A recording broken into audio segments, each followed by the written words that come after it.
It's Red Eye Radio.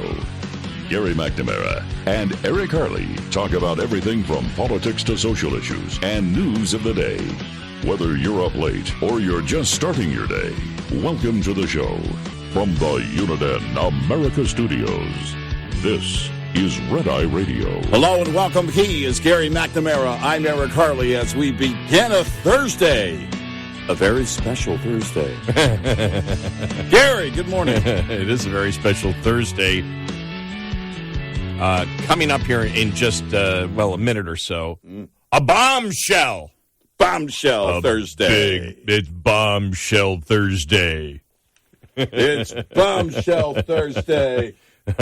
But first, some entertainment on a very serious topic, wanting to spend trillions of dollars of taxpayer money, and you would assume that the administration could answer the question of, okay, if we spend this money, what are we going to get, right? Yeah. All right, here we go. And this is on climate change. This is Biden's Deputy Energy Secretary, David Turk, and Senator Kennedy is asking the questions about the, what is it, $50 to $90 trillion that they wish to spend for the Green New Deal? Yeah. All right, so here's the back and forth. Percent of global emissions. Yeah, but if you could answer my question. If we spend $50 trillion to become carbon neutral in the United States of America by 2050, you're the Deputy Secretary of Energy.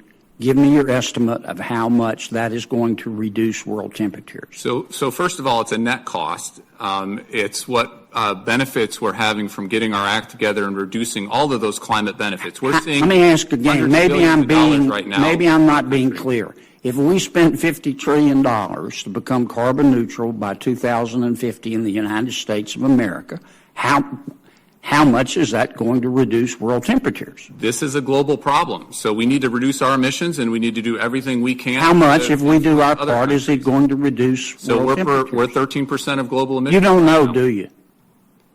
You don't know, do you? You can do the math. We need to. You don't know, do you, Mr. Secretary? So we're 13% of global emissions. If you know, why won't you tell me? If we went to zero, that would be 13%. You don't know, do you? You just want us to spend $50 trillion, and you don't have the slightest idea whether it's going to reduce world temperatures. Now, I'm all for carbon neutrality, but you're the Deputy Secretary of the Department of Energy, and you're advocating we spend trillions of dollars to seek carbon neutrality, and you can't, and this isn't your money or my money, it's taxpayer money, and you can't tell me how much it's going to lower world temperatures? Or you won't tell me? You know, but you won't?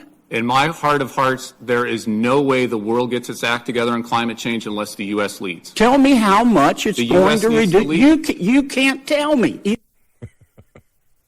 Now, I disagree with Kennedy where he said, I'm all for carbon neutrality. Yeah. When he said, why do you throw that in? I mean, that's just, don't play the game with them. It's very simple. You tell us we need to do this to save the planet. You're saying we have to spend this, so it will result in what? Right. What is the result? And he just talked in circles because they don't know. Well, what he should actually say is the answer is zero. Because even if you believe in man-made climate change and that man can make a big difference in it, if we reduce it, and there's no intention of third world countries or China or India reducing it, that it's not going to do anything. No, it won't do anything, but they can't even make up their own lie. No. We believe the result will be a reduction between 3 and 4 degrees Celsius. Say something. Yeah. Well, this is where we go back to if you're going to lie big. Well, you've got all this way to get $50 to $100 trillion, depending on who you ask. You're having an actual discussion about it on Capitol Hill, and you didn't bring your ammunition? Yeah. What the hell is wrong with you? and that's coming from the pro climate change from the we need to be carbon neutral in order to reduce global warming. Right. And you don't have your lie straight. You can't go in there and say you don't know. You've got to make something up.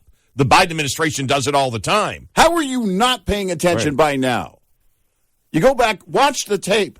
Go back and watch the tapes. Yeah, 1989 on Capitol Hill. If you're working in the D.C. area by the year 2000, you're going to have to take a gondola to work. Go through all of those lies and craft a new one. How did you not do that? Right. Or come out and say, look, I don't know the specific temperature, but if we, the United States, takes the lead on it, then our planet will be much more secure. Because they can actually say, because the lie doesn't matter, does it? If it's not the truth, it doesn't matter. I expected you to comment on it because I made the border argument. I said the world would be much more secure. Yeah. Sorry about that. That one, I worked on that. I thought about that. The world is secure. And I put all that effort into figuring that out in my head. How can I throw secure into this for climate change to relate it to the border? Yeah. And you went right over it like it didn't matter. Like what I had to say didn't matter at all. Yeah, well, work harder. So here's the thing. I wore that shirt yesterday. What's that? Nobody cares, work harder. Oh. I wore that shirt yesterday to the show. I didn't see that either. True story. I actually didn't. But this is the thing. Just pick a number. Yeah, pick a number. Because in my mind, when you say 3 degrees, 4 degrees Celsius, first of all, you're in the United States.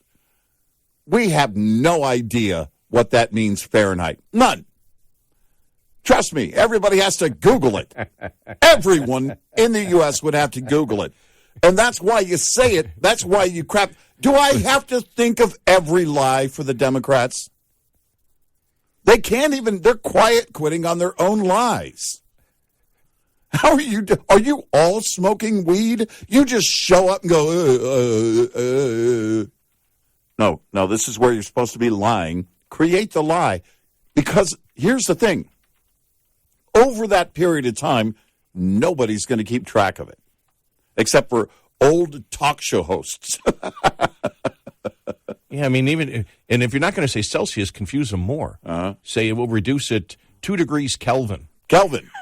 Use Kelvin. Use Kelvin. He's not doing anything. And then Kenny will go, I have no idea what Kelvin is. What is Kelvin? Well, we think you should know. Yeah, you use it right back. You should know. How do you not know what Kelvin? We all know what Kelvin is. We all know what. That's how serious this problem is. You don't even know what Kelvin is. This is how dangerous this situation is right now. What's Kelvin? It's amazing, though. I thought by this time Canada would have gone to Kelvin. You would think. What's wrong with Canada? Oh, my gosh. I love it. Prince Harry. We're leaving. We're going to go somewhere where there's no British rule. You're in Canada, dude. You got to go a little further. A little further. A little further.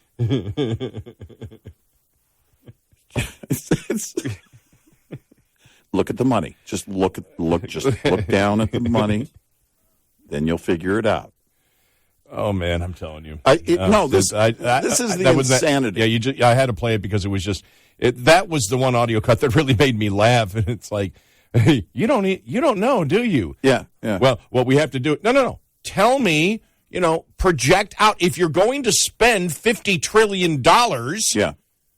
Don't you think that it would be nice if you even, just made up a lie so there's a particular goal? Right. And as you said before, back when they talked about by the time we get to 2000, that Washington, D.C. will be flooded. Right. And so make up something. You've been doing it for the last 50 years.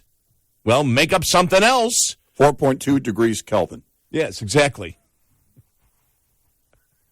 Or just go full on weed.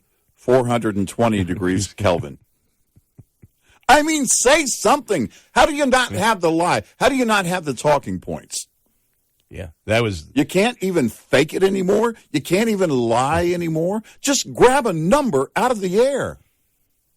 Well, maybe it's in relation because I did notice Karine Jean-Pierre yesterday, And maybe it is her. I don't know. Maybe it is her hair, and you can see more of her face. But I saw her again yesterday, and it was like the look on her face is, I don't want to be here. No, she looks completely resigned to that idea. Yeah, it was, and now, and we'll get to this because really, this is it.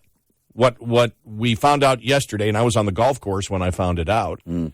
I'm sitting there going, wow, this is going to really mess up my golf game because all I'm going to be doing is, and it didn't mess up my golf game. No, good. I played great. The That's lessons awesome. have been worth it. But I started the reading, and it's like, Gary, you got to hit your shot. Oh, yeah, okay. But what we got yesterday, the Republicans saying they have a whistleblower, and a very credible whistleblower. And the FBI has the form that shows that on that form that basically Biden took a bribe when he was vice president. That form, that they have the evidence that the president took money, and in return, they know what that favor is. And we'll get to that coming up. But that totally changes everything. And now she's going to be under the gun on that constantly. Because now it isn't about Hunter Biden anymore. And we said it from the very beginning. It was never about Hunter Biden. Right. And we'll go through a lot of this coming up. But I thought to myself, wow, because that question's now going to be asked 5 different ways. I started reading the article in the New York Post saying now the media sleuths are on it. They want to find out what this was. Yeah. And so now they're going through everything that he did as vice president and trying to find out, okay, what was the bribe? And I know that you have many outlets looking at this saying, was a possible bribe Ukraine? Yeah. Because when you think about it, because if it is Ukraine,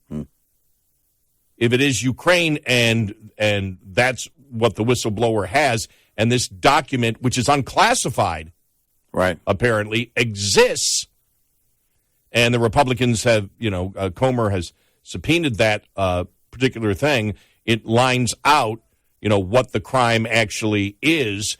There's a couple of things. If the FBI has known this for 2-3 years and done nothing about it, and they know that there's an actual crime there, or they've had this and did not put a special counsel on to Hunter Biden because it leads to the president. Yeah. And they've known all along that the accusation and the evidence exists on that form that the president took a bribe, and they didn't go to a special counsel to take it out. I mean, then because they knew where it would lead. We talked about this. We kind of touched on this before this story broke. I think it was last week or maybe the week before. And we said, look, you think about assigning a special counsel, that goes all the way to Joe Biden. Right. And if they do that, you open up the entire can of worms. And if everything goes down like what they're saying in terms of this new whistleblower, oh my gosh. Yeah, but now the pressure is going to be on her every single day, because now it's not going to be, okay, it's just Hunter. Now this is the allegation from the Republicans now is that they have a whistleblower that says the president took a bribe when he was vice president. That changes everything. We'll say it like we said it a couple of weeks ago when I forget what the particular issue was, but you better be right. Oh yeah, we always say that. You better have it before you open your mouth about it. Well, it's not. This isn't just an accusation. For example, Comer threw out some generalized accusations without anything. Right. What they're saying is we have the FBI or the whistleblower came to us and said we have the FBI generated FD 1023 form, and we'll get to that coming up here in a little bit, which shows it, which is a little bit different than just making the accusation. Right. And that's my point. Right. You better have what you say you have. Yep. I agree with you completely. Because otherwise, if you don't have it, then you lose credibility. Oh, yeah, big time. We got a great show ahead, 866-90 Red Eye. Logging miles during the hot summer months can put a serious strain on you and your truck's health. Did you know pollutants and allergens in the air outside can enter your cab through the HVAC system without you even cracking a window? That's why it's important to check those cabin air filters. Not only do dirty cabin air filters contaminate the air you breathe, they can also cause major damage to HVAC components like blower motor resistors and AC compressors. Have your cabin air filter serviced if you notice less airflow than usual coming from the interior vents. This is a common sign that your filters are at the end of their life cycle. Breathe easy when the air in your cab is fresh. This report is brought to you by Shell Rotella. Shell Rotella, with advanced synthetic technology, is designed to help keep your rig running with more mileage and less maintenance. We'll be right back with more Red Eye Radio with Eric Harley and Gary McNamara.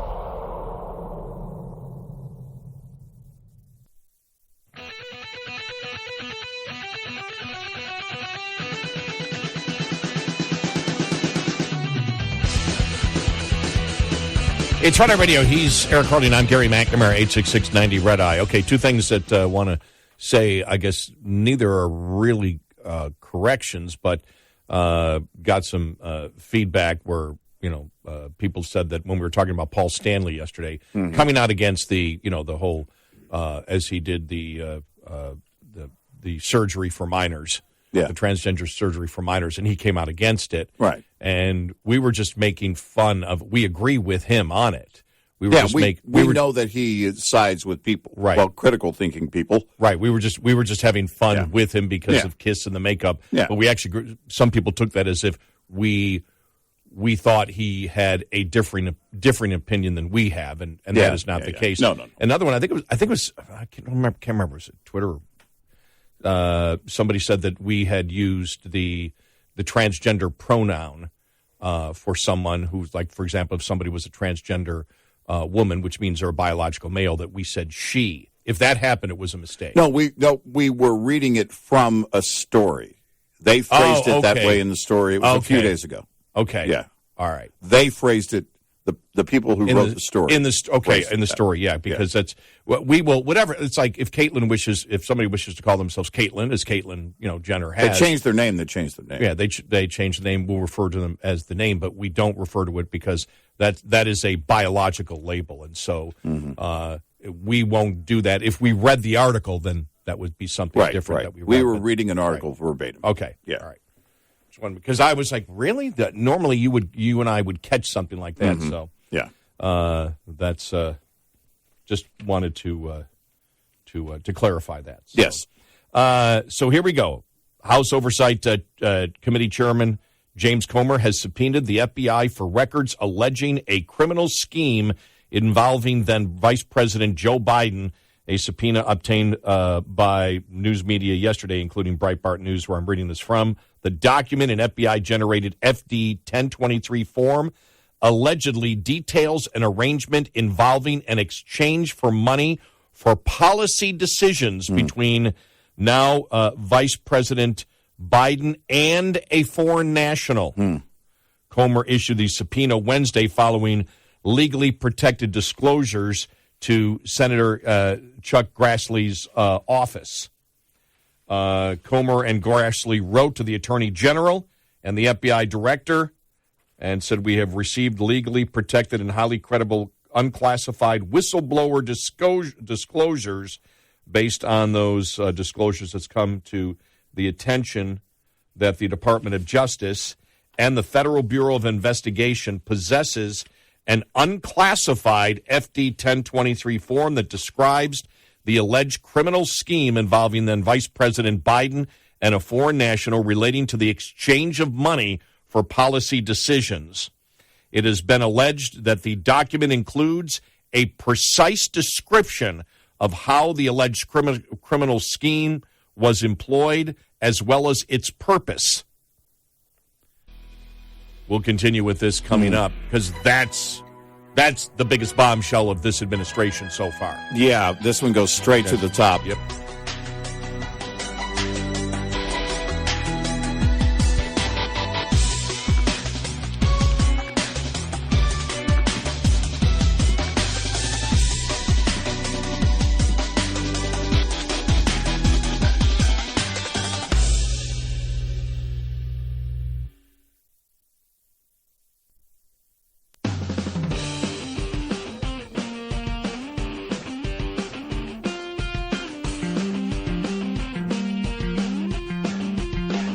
You're listening to Red Eye Radio from the Uniden America Studios. And he's Eric Harley, and I'm Gary McNamara, 86690 Red Eye. So just to continue the letter that was sent to the FBI and also to the Department of Justice from Comer and Grassley.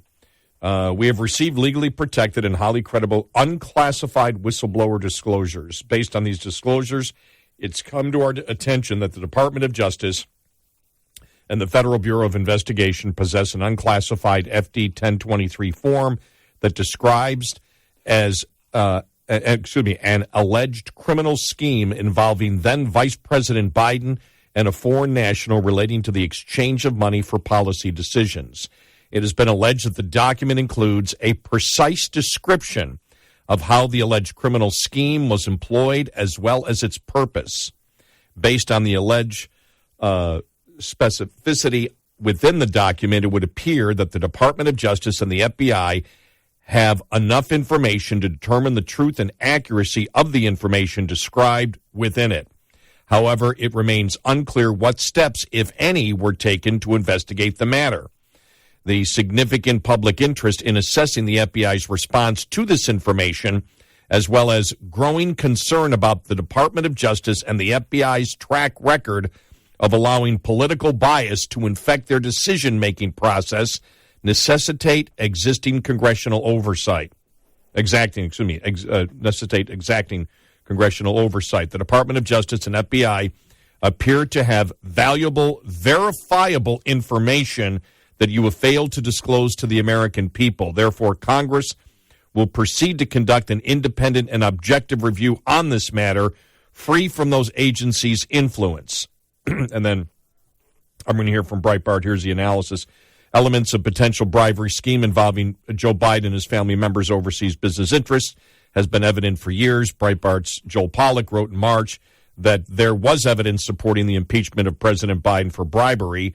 Hunter Biden's overseas business ventures have been recognized as early as 2015 as a potential conflict of interest for his father. Diplomats and journalists question Hunter Biden's appointment to the board of the Ukrainian energy company Burisma, where he earned $83,000 per month despite lacking relative expertise while his father was in office. Those concerns were brushed aside, however, by the vice president's office, and the issue was never resolved. Hunter Biden also connected other foreign business associates with his father, including Chinese associates. The criminal statute of bribery describes giving anything of value to an official to influence him or her in performing any official act. The fact that the thing of value might have flowed to Biden's friends and family rather than Biden himself would not absolve him, as we have said before. Mm-hmm. And there is evidence that the senior Biden benefited from his family gains. Bribery and treason are two crimes specifically mentioned in the Constitution as impeachable offenses. Biden could be impeached retroactively following a precedent set by Democrats in their second impeachment trial of Donald Trump in 2021.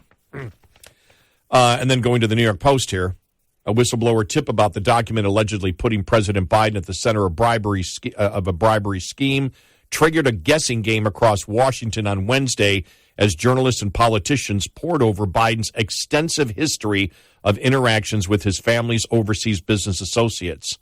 Biden regularly met with his son Hunter and brother James, Biden regularly met with his son Hunter and brother James' international connections during and after his 8-year vice presidency, including citizens of China, Mexico, Russia, Ukraine, and more. However, the tip pertains to allegedly wrongdoing by President Biden, a source said, meaning that it may not necessarily involve figures linked to his relatives.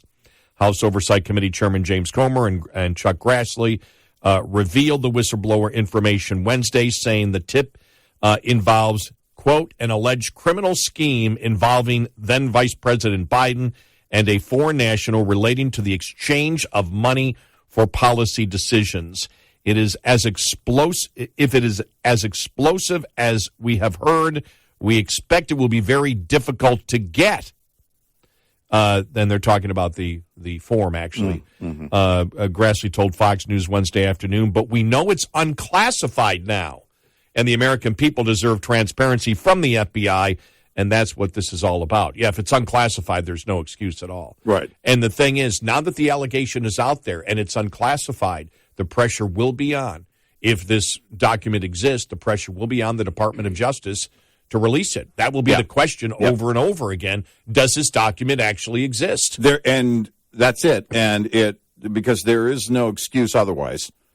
If it is not a classified document, you can't come out and say, well, we're not going to bring this out because it could compromise investigations, it could disclose sources, and every other excuse they've used in the recent past. All that's out the window. If it's not classified, there's no reason for it not to be available.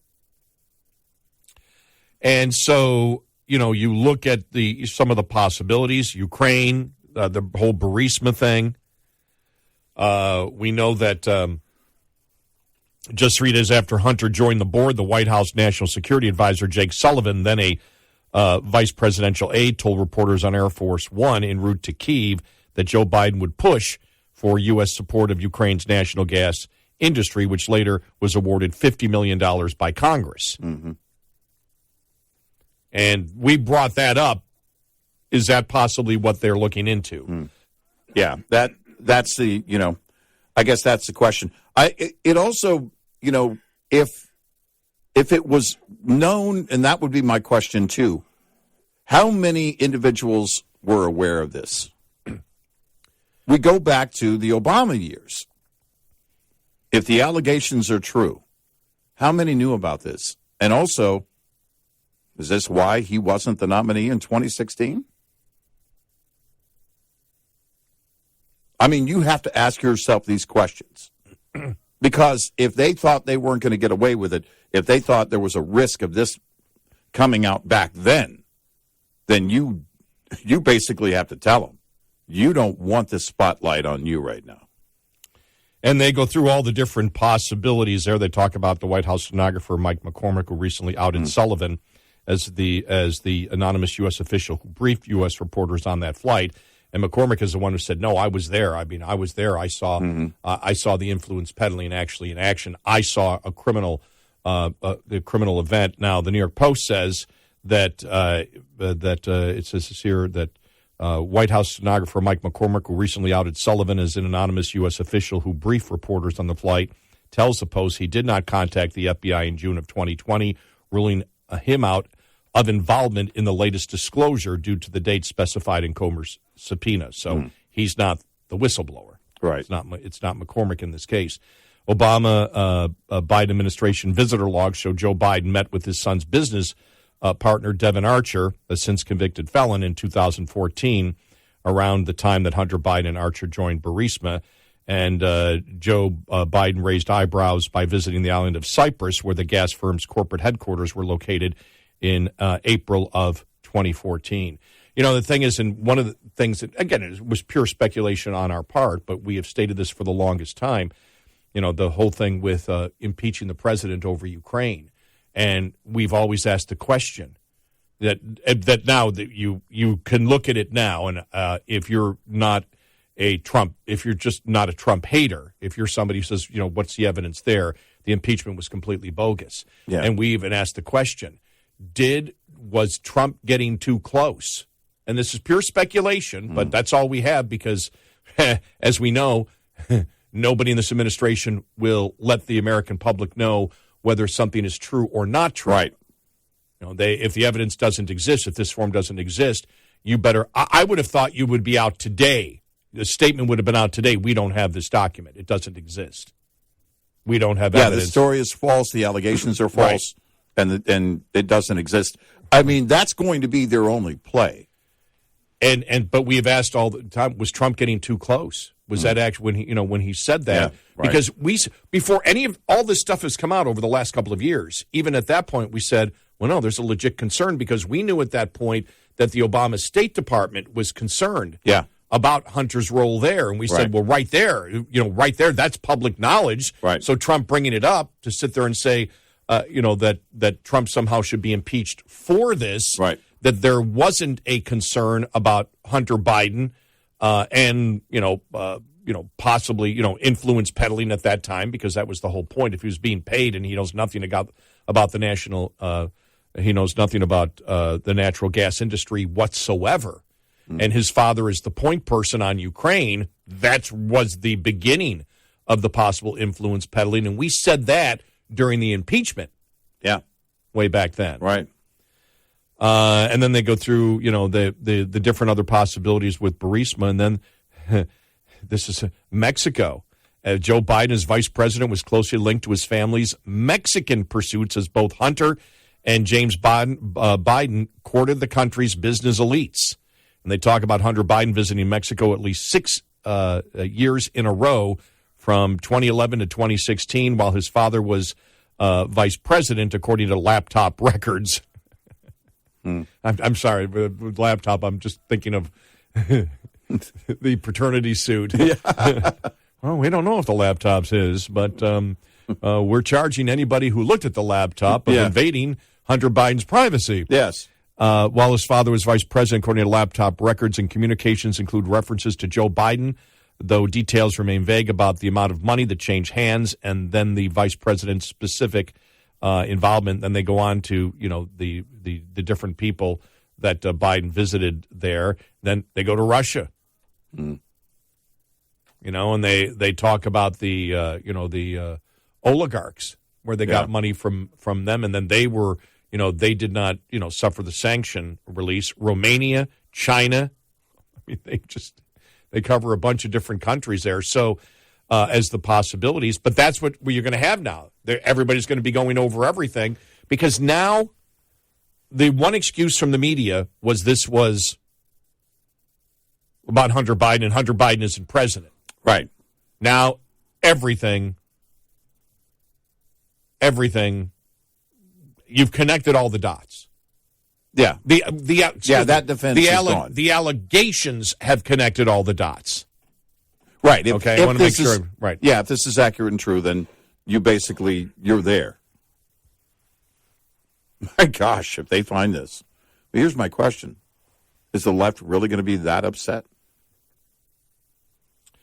Well, when I saw did you see the did you see it? I don't know if it matters whether the media's upset. It's the public. When I saw the other day, and again, it was the Rasmussen poll. Did you see that one? 60% believe that Blinken should be impeached. Yeah.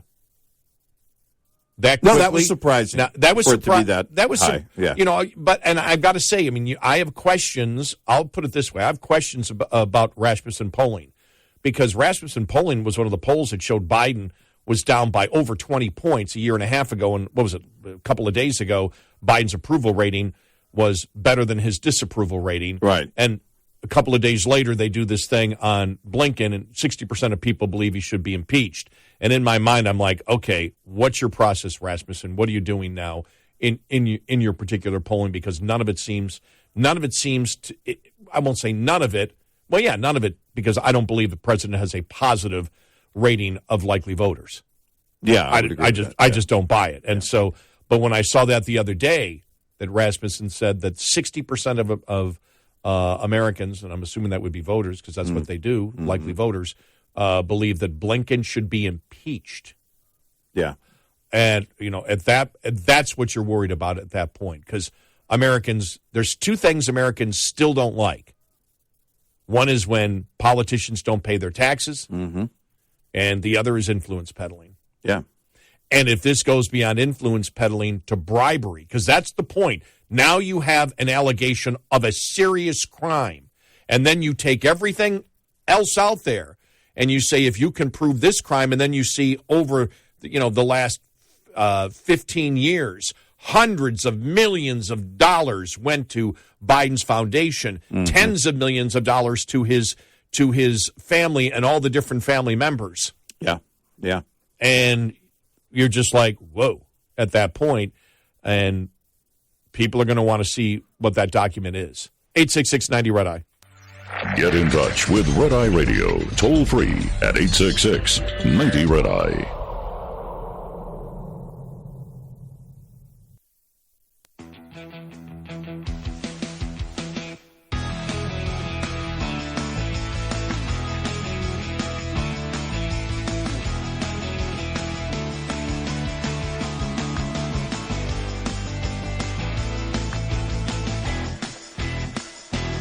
It's Red Eye Radio. He's Eric Harley, and I'm Gary McNamara, 866-90-RED-I. Now, this is interesting. Another article that I just am reading from the New York Post on it. The alleged corruption, or this particular allegation of not just corruption, but a criminal act, is believed to be involve a country other than China, the Post understands. We'll get that coming up here.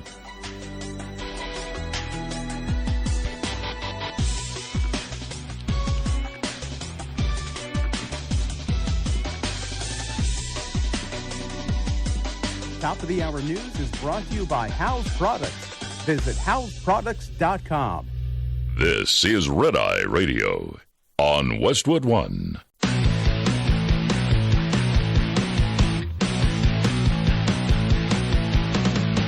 Now, it's Red Eye Radio. Gary McNamara and Eric Harley talk about everything from politics to social issues and news of the day.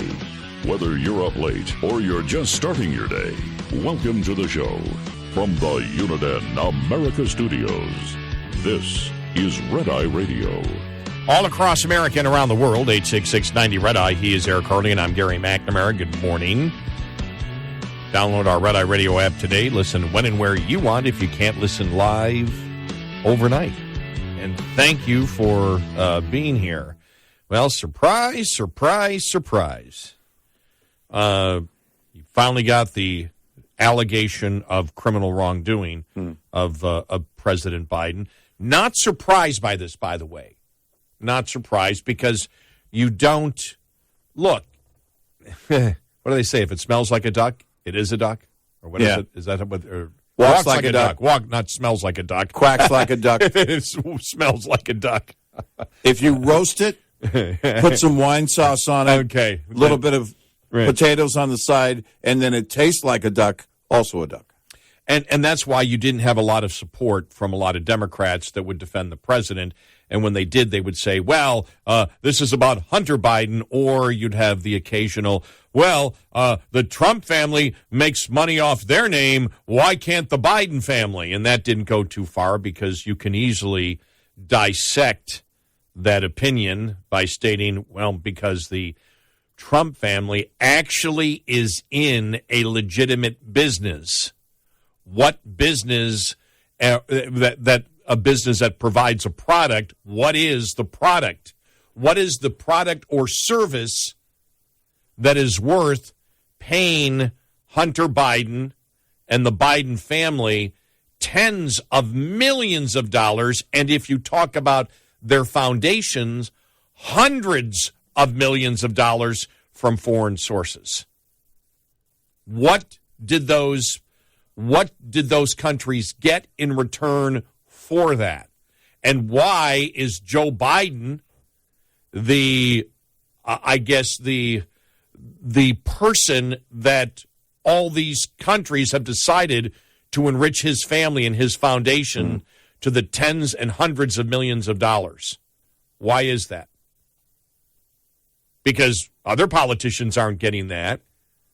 Remember when the Hillary Foundation and all the minutia on that one, but that wasn't close to what we have here, based on the fact of the anonymous sources and not money going to a foundation, but directly going personally to the families, right, or to the family members, right. That was the difference in all this. Everybody knows it stinks. I still believe, and I said this before we knew this last week, that I still believe that the nervousness of the Democrats about Biden running again is not his age, is not his cognitive state, but just waiting for the next bombshell to drop. and it just dropped yesterday. Well, I have to wonder again, going back to 2016, is that why he wasn't the nominee? Remember how all that played out? Yep. He kept telling the media, "Oh, yeah, I could beat Trump. I should be the guy." No. He was told to stand down by somebody. He was told not to run. More on the development. This again from the New York Post, and I don't think Twitter's going to censor this. I hope not. In a stunning development, the House Oversight Committee issued a subpoena Wednesday for an FBI file that a whistleblower says links President Biden to a criminal scheme involving money for policy decisions. The tip is a potential breakthrough for GOP investigators looking into Biden's role in his family's business dealings in such countries as China, Mexico, Russia, and Ukraine. Republicans say the file pertains to wrongdoing by Joe Biden. The alleged corruption is believed to involve a country other than China, the Post understands. Two sources say the whistleblower is not the same person as the IRS agent who anonymously came forward last month to allege a cover-up in the criminal investigation of the first son. So those are separate. The document subpoenaed by the Oversight Committee was created or modified in June of 2020, months before Biden won the presidency, and must be supplied to Congress on May 10th, the subpoena says. Oversight Committee Chairman James Comer said that the new whistleblower tip raises concerns that then Vice President Biden allegedly engaged in a bribery scheme with the foreign national. The American people need to know President Biden sold out the United States of America to make money for himself. In the letter, and we read parts of it last hour, you had Comer and Senate Budget Committee Chairman Ranking Member Chuck Grassley wrote, "We have received legally protected and highly credible unclassified whistleblower disclosures." Now, what I find interesting is the Post.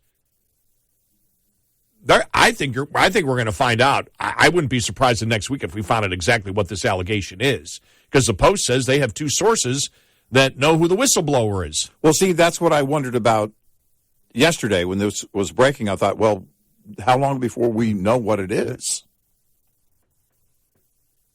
So right? So if they know who the whistleblower is, then they would know.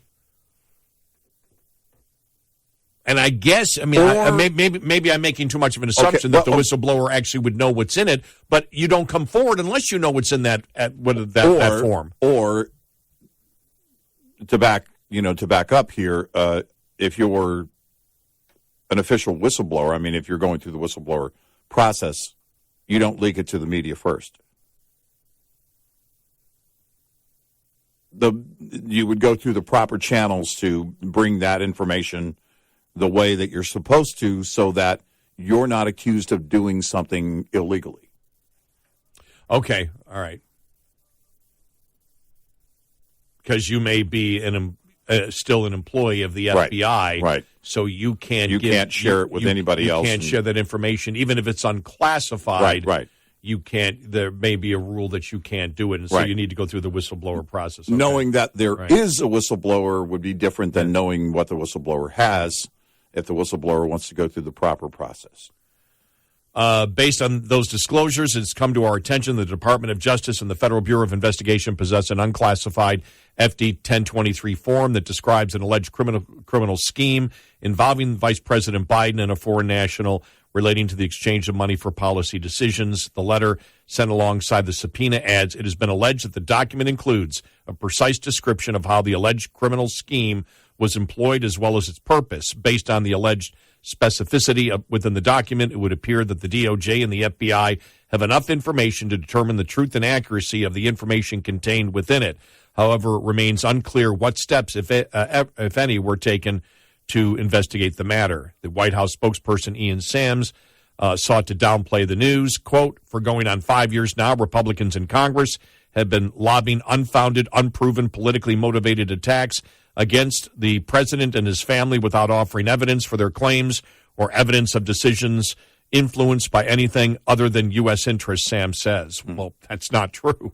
Yeah, That's pretty much gaslighting. Yeah. I mean, this is the first time that Republicans, I mean, Comer did it a couple of weeks ago where he said this, but throwing out the criminal aspect of it is just Right. a last couple of weeks really has been thrown out by anybody who's in authority.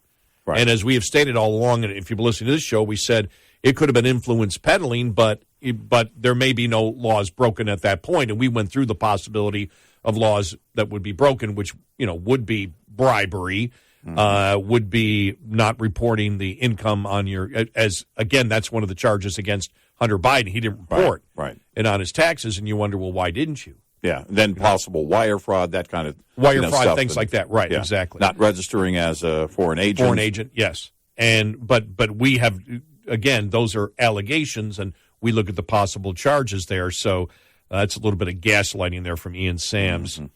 Let me see. FBI spokesman said the FBI received the subpoena and the letter. We don't have any additional comment. The Justice Department spokesperson said the department has received the letter and will decline to comment further. Grassley said in the Wednesday afternoon appearance on Fox News, this comes from credible and unclassified whistleblower disclosures, the possible criminal activity when Biden was vice president, and we want this information. The Justice Department and the FBI need to come clean with the American people about what they did with the document, because we know the document exists. Yeah. Yep. So, did the whistleblower provide them information that they're not saying? Let me ask you this. In order for them to say we know the document exists, have they seen a copy of the document? Yeah, why? How would they know otherwise that it exists? Because if it's unclassified, the only thing you're doing of not bringing it forward is you wish to protect the whistleblower who still may be employed there, and he or she would lose their job until all the legalities of the whole whistleblower whatever process is complete. Yeah. Well, because that. Yeah, because that process likely has to. Well, it's going to have to go through Christopher Wray's office. The process of a whistleblower.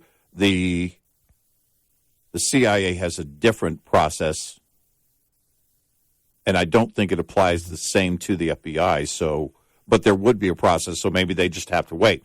But if there is a copy of it floating around, I mean, I don't know how they would know it exists. How can you say that without seeing it? Seeing it, right. Because you would respond and say, the whistleblower says this document exists, and that's not what That's not what they said, right. And they're not saying we're confident it exists. Right. They said it exists. Now, we know it's not the IRS whistleblower. Right. And we know it's not Mike McCormick, the former White House stenographer. Right. So they're separate whistleblowers. Right. Remember, The IRS whistleblower is the one on the fact that, basically the Department of Justice and that Merrick Garland lied to Congress, and the Department of Justice is not going forward with this, and they should be going forward with that actual investigation. So that's separate. And Mike McCormick is the one that said no. He saw, and this would have been with Ukraine, that he saw the influence peddling and what he believes was the criminal activity on that plane. And Biden and Jake Sullivan were involved in that. Now the national security director. Phew. Tough to keep track of now. It's starting to get, not starting. It's always been complicated trying to figure this out. But this is the thing that if you would expect that the Department of Justice and the FBI would come out in a statement tomorrow and say this doesn't exist. Yeah. And it would be, I mean, you would think that Merrick Garland would be stepping up to the podium. Yeah. To say these allegations are false, untrue. Right. This document does not exist. And leave it at that. And you would know that because if the document exists, now, number one, if they lie and say it doesn't exist, and then they're found to be lying about it, that's obstruction of justice. Well, there's Merrick Garland gone right there. Right. That would be, yeah. He's gone at that point. Well, never underestimate the ability of Joe Biden to F things up. Because if you're going to fall on that proverbial sword, that's what you risk in a big way, regardless of who you are. So depending on which agency we're talking about, where the whistleblower is, there is a different process in terms of being a whistleblower. And the CIA is different because of the nature of what they do. And it goes through the director's office. That's not the case with the FBI, but it would go around the director's office and likely straight to Merrick Garland and the IG. Well, somebody has that. What I'm trying to demonstrate is there are multiple people now involved if the whistleblower process has begun. Yes. And so if any of them lie, they've got to rely on everybody else telling the same lie throughout. Otherwise, it falls and they pay the price. Obstruction of justice is a crime. And if this document was created in February of 2020, think about that. February 2020, this document's been there.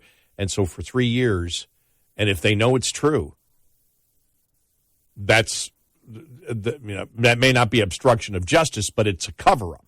Yeah.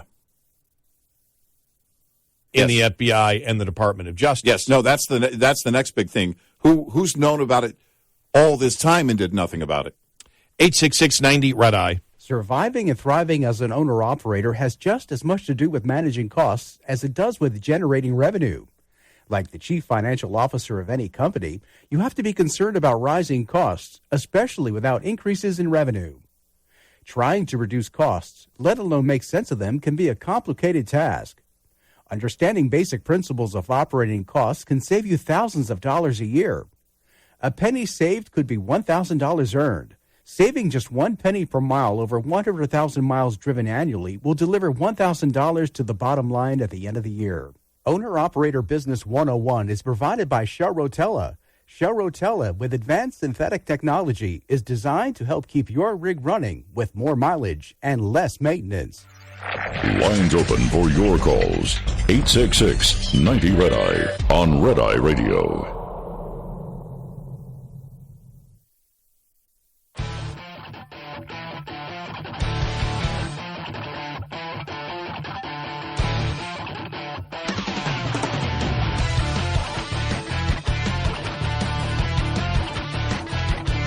Hey, it's Red Eye Radio. He is Eric Harley, and I'm Gary McNamara, 866-90-RED-EYE. Politically, you wonder how this is going to affect the president. I think it will, especially if the Department of Justice and the FBI don't say anything about this. Mm-hmm. Or if they deny it. Because if they deny it and the Republicans have a copy of this and they just haven't said that they have a copy of it, and this is just based on what Comer and Grassley were saying. Mm-hmm. No, we know this document exists and we know it's in the document. The document says these things. And you and I have asked the question, well, then have they actually seen it? And they just don't want to say that they've seen it to protect the whistleblower at this point in the process of him legally becoming a whistleblower, whatever that is. I've had my criticisms of Chuck Grassley over the years, but I tend to believe that if he's saying he knows it exists, I would assume Comer would follow the same, but just given a history of how Chuck Grassley in his years of oversight has behaved, it would be very unlike him for him to make a claim that he knows it exists without actually knowing that for sure. But the political damage that could be done, you and I point to the Rasmussen poll that was done the other day of likely voters that says Antony Blinken, and the accusation is that he's the one that started, was the impetus for the quote there, for that word, of the actual letter that the 51 intelligence officials wrote saying, this is all the marks of Russian intelligence, the Hunter Biden laptop story, even though we don't have any evidence that it does. Right. And 60% of Americans want him impeached, likely voters. Well, then this news has to be devastating to what is the not much I heard of the Biden campaign so far. Yeah.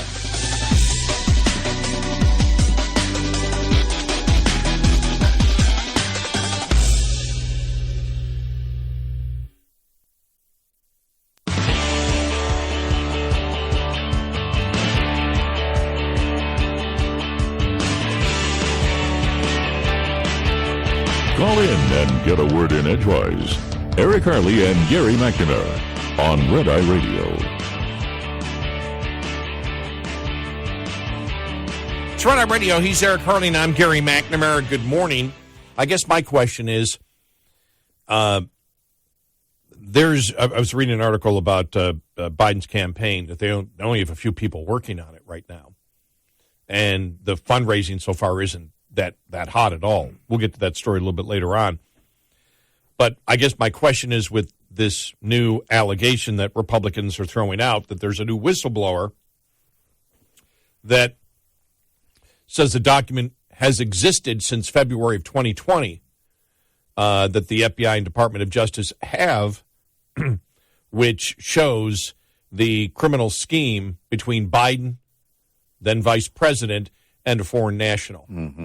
And that it clearly lays out basically the, what do you want to call it, pay for play, bribery scheme, whatever, and they want that piece of paper. I've always believed that it's not his cognitive ability. Because they believe that he's been able to go in whatever liberal direction they wish him to go, for the most part. And so I don't think that really bothers them. I think this thing has been drip, drip, drip, drip, drip. And it's getting worse. And it got a lot worse yesterday with this allegation of actual bribery. So it's not legal influence peddling, but it may be illegal influence peddling, because this apparent document has the information that shows money was exchanged for a particular policy decision. Right. Quid pro quo. Right. And I just wonder, the New York Post had the story that, now politicians and journalists now trying to say, okay, let's go over with a fine-tooth comb, go over the vice president's schedule and what he was doing back then. What could this possibly be? And my question would be, when will the mainstream media say it's time to dump Biden? It's time to cut our losses. We don't need this going on. Influence peddling, they know it. Politicians evading taxes, politicians being involved in influence peddling. Yeah. Whether it is illegal or not is viewed by the public as corruption. Yeah. And you're not going to want to be complicit with that. If you think about that and the way that the DOJ, especially on classified documents, stepped out in front of so much stuff along that, entire ordeal, and we're still not done with it. And the idea that Blinken and the Attorney General are both willing, apparently, to lie for this president. Now you ask, how much longer can they do that? Because if evidence comes out, there will be a lot of questions about who knew about this incident, if it's true and accurate, and who did not take action on it knowing it was actionable and putting, quite possibly, our national security at risk. We don't know what the quid pro quo was in terms of any kind of policy decision, and would that have been a future policy decision? Do they believe whoever this foreign entity was, again, if this is accurate, did they believe, well, he quite possibly is going to be the next president, and we want to set that up to go in that direction? And so you look at, this now, and you're like, when, and that's my question. When will, for example, the New York Times and Washington Post say, okay, it's time to cut this guy loose. Let's start doing our investigation. And the fact that the New York Post came out and said the two different sources, basically know who the whistleblower is. Mm-hmm. Mm-hmm. Well, then if they know who the whistleblower is, that's our question. Do they know that the document, now they claim the document exists and it says what it says. And we're like, well, how do they know that? Are they just taking the whistleblower's word? Or have they actually seen the document from the whistleblower? Has the whistleblower actually shown them a copy of the document? They don't have it, but they showed it to him and then took it back. I don't know. I mean, you just don't know, but they seemed awfully sure that this document actually exists. So when will the mainstream media say, okay, enough, we've got to go with someone else? I thought it was a month ago when the whistleblowers started coming out. When McCormick came out and said, well, I was on the plane, I saw the criminal wrongdoing. Yeah, right. And the discussion on it right there. Right. And then you had the IRS whistleblower come out. And I thought that at that point, when you saw that Gavin Newsom was doing his tour to show red states how they need to be blue states, and we went, well, that's pretty weak. And we just went, wow, he's campaigning again. Right. He's campaign. There's no reason for him to do that as governor of California. Right. So he's campaigning again. And I thought at that point, I said, that may be and I was wrong, because I said, I just had a gut feeling that's why I don't make predictions. I had a gut feeling that Biden might not run because the Democrats are so worried about the influence peddling story, which, again, isn't going to go away. They can say whatever they want. Well, there's nothing there. Well, no, there's a lot there, and that's the millions of dollars that flow to the Biden family, and Americans are saying, why? Right. What service did you provide? Mm-hmm. Well, there is no service that they provided. There's only one service they could provide, and that's influence peddling. They got Biden to do something, and that's what influence peddling is about. They got Biden to do something that they wanted him to do that benefited them, and therefore he was paid off for it. Well, there comes to a point where it's like, okay, we just can't deal with this anymore. We need a year and, almost a year and a half out. We need to get a new candidate in there. We can do it now. And so the quicker that Biden is destroyed, because he's useless to us now. If there's evidence of a quid pro quo, it's over. It's over right at that point, right, yeah. But is the thought process in their head now that this is just, with now 3 whistleblowers? Well, McCormick technically isn't a whistleblower. Right, yeah. So the IRS guy is a whistleblower. Mm-hmm. So you basically have those 2 plus McCormick, and I guess he is a whistleblower, but he's not a secret. He right. came forward and said, no, not officially a whistleblower. Right, not officially, but you have that. And then you've got all of Hunter Biden's former partners. Right. Business associates who are willing to testify against him, including at least 2 that will say Joe Biden is the guy, he's the big guy, he got 10% or he got whatever. And I got to be honest, I didn't see this coming. If it is true, if they have evidence of a quid pro quo, I didn't see this happening this soon. I didn't know what to expect because we've been saying all along, I don't know if it is anything criminal in nature. They're going to, we're going to have to go through the process here of bringing all of this to the surface. then that's the point. And I thought, at the very least, we'll get to the bottom of it in terms of politically what people believe is wrong. Influence peddling. You may not get to the point of proving a crime, but if you get this, if you've got solid evidence of a quid pro quo, it is over. Yeah. It's over at that point. If that's the case, you can't defend him. There is no political defense of the president, and the Democrats would want him to resign before the House. Before he brings the whole party down. Before the House would impeach. Yeah. And then what? The Senate wouldn't convict? Well, here's the thing. And at that point, then everybody is in. Because if we find out this document exists, then the public's perception is corruption, not only from the president, but the cover-up to protect the president, because this document has existed since February of 2020. Right. Wow. And,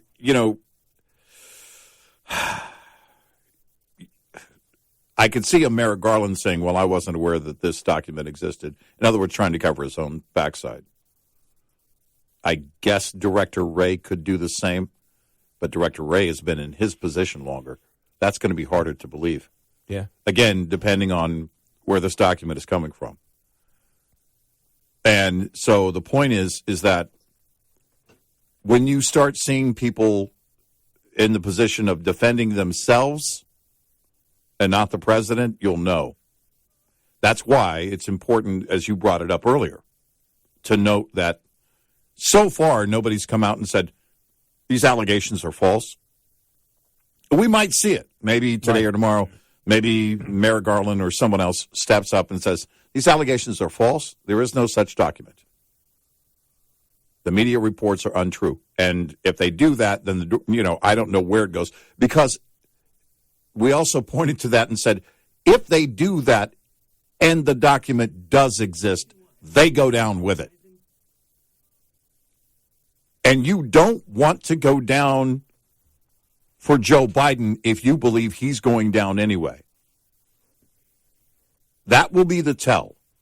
The tell will be, at those levels, how they are going to behave, whether it's the FBI, CIA director, the attorney general, whoever it's going to be, depending on where that document is, if it exists. And then beyond that, how members of his party are behaving. Because that's the next thing you would hear. You could hear Schumer coming out, oh, this is false. This is not true. This is all made up. Then throw the New York Post under the bus, and nobody believes, the New York Post, and blah blah blah blah blah. It doesn't exist. But if you believe, and Schumer will know, he probably knows now, then you don't touch it. You don't say a thing one way or the other. Now, Schumer could still lie and still get away with it because he wouldn't be responsible necessarily for the cover-up.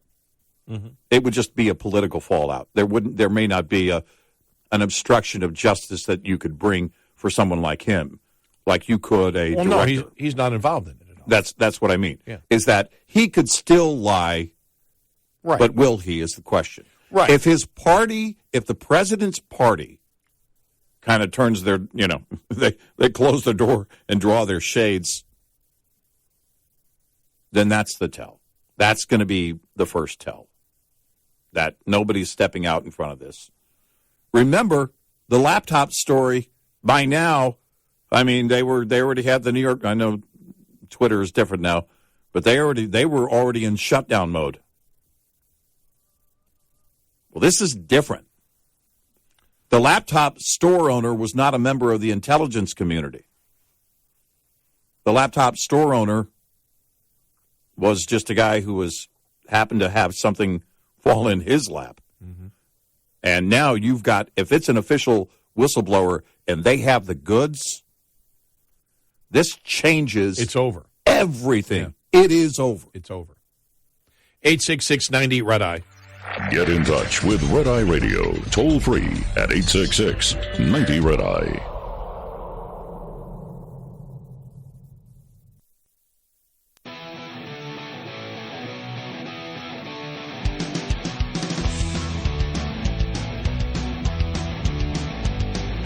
It's Red Eye Radio. He's Eric Harley, and I'm Gary McNamara. 866-90 Red Eye. Coming up following the top of the hour, the Fed raises another quarter point. And now the question is, are they done? And the next question is, if they're done, does that mean they're willing to accept stagflation? Yeah, right. I mean, that would be the question. Because I haven't seen anyone who, believes that they might go higher by the end of the year. And I haven't seen even one analyst that believes that they're going to go to a, 6.25%, 6.5% target rate, which most people believe that's what you would have to do to get on top of inflation in a real way. I've never believed they really want to do that. I think, if anything, there's going to be more talk, I think, at least politically, about reversing, which is ludicrous. Because my question would be, well, then why all this? It's always this balancing act for any Fed chair that they think that they can do. The fact of the matter is, right now, it's not working. Stagflation is damaging families all over America.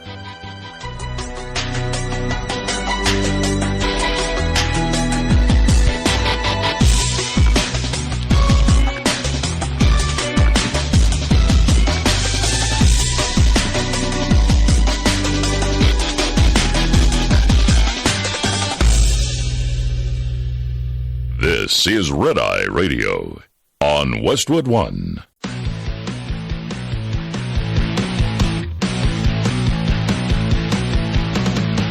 Now, it's Red Eye Radio. Gary McNamara and Eric Harley talk about everything from politics to social issues and news of the day.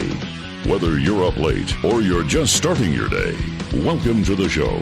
From the Uniden America Studios, this is Red Eye Radio. All across America and around the world, 866-90 Red Eye. He is Eric Harley, and I'm Gary McNamara. Good morning. Hi. Thursday, right? I'm losing track of it. As far as you know, yes. One show just runs into the next. It's like we don't do separate shows. It's just different segments every day. It's like we take a rest and we come back and it just continues. We were our new band, the Whistleblower Bombshells. They have been rehearsing. I like that. Yeah. The Whistleblower Bombshells. Yeah. We're going to be. I like that. Intel metal. I like that too. Yeah, new genre. Wow. Mm-hmm. Does that mean intelligence in metal? Our new album, I could tell you, but then I'd have to kill you, will be out in June. I like that. Yeah. All right, before we get to something else, well, we're always doing something before we get to something else. Mm-hmm. I want to play this audio cut because not that we're going to spend a lot of time talking on it, but it was this speech from the student, very short, less than a minute, at the Riverside, California. She's a senior at Martin Luther King High School in Riverside, California. Denounced her school board for permitting biological men to enter a women's locker room after videos went viral showing the trans-identifying male in the locker room with female students. As another student said, this student spit on my friends that are girls, females. He shows his genitals in the locker room, said another student there at Riverside. This young woman, her name is Megan Simpkins, and she spoke at the school board meeting recently And this has gone viral over the last 24 hours. Here we go. Oh, ladies and gentlemen, and only ladies and gentlemen it is and shall always be.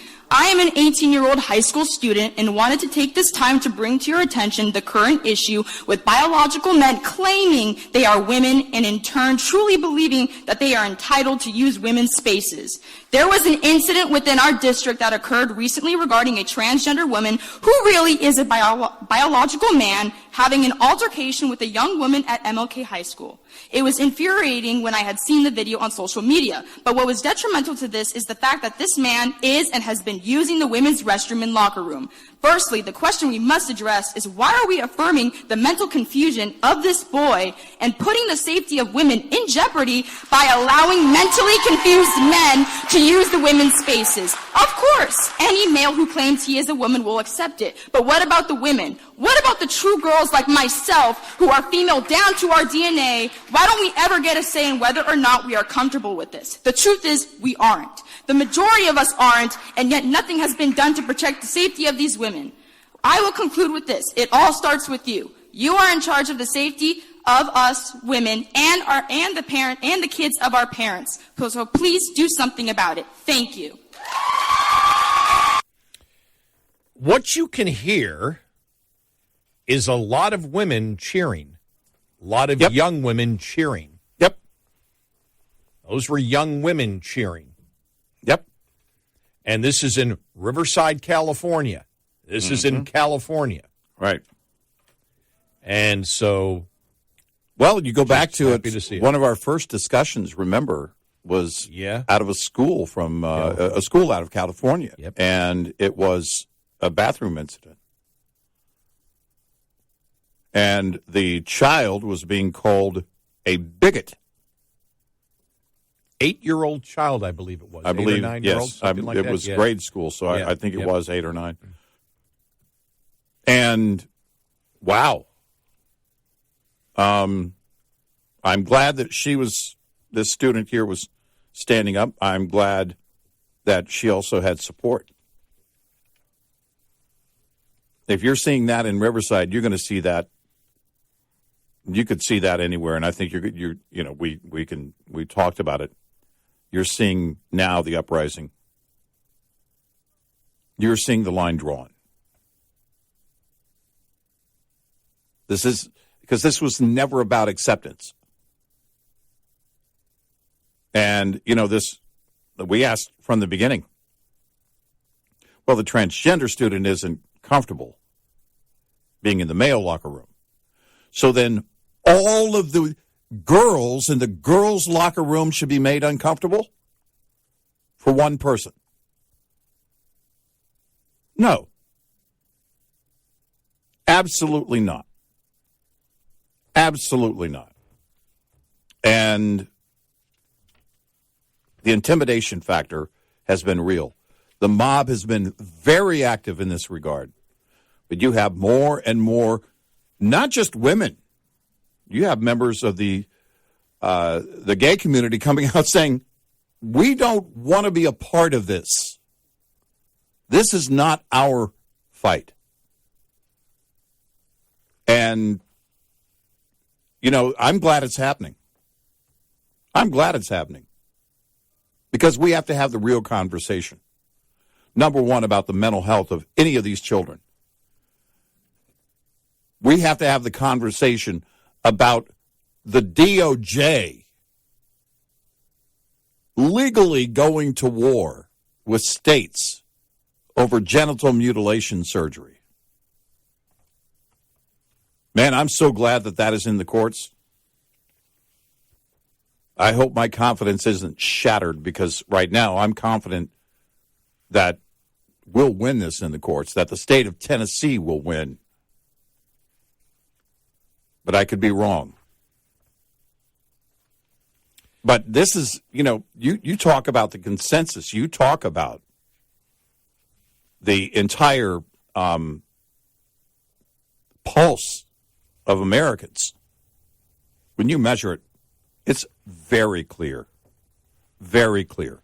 They don't want this. You want to be a transgender, fine. If you're an adult, you make your own decisions. But we built protections for women in sports for a reason.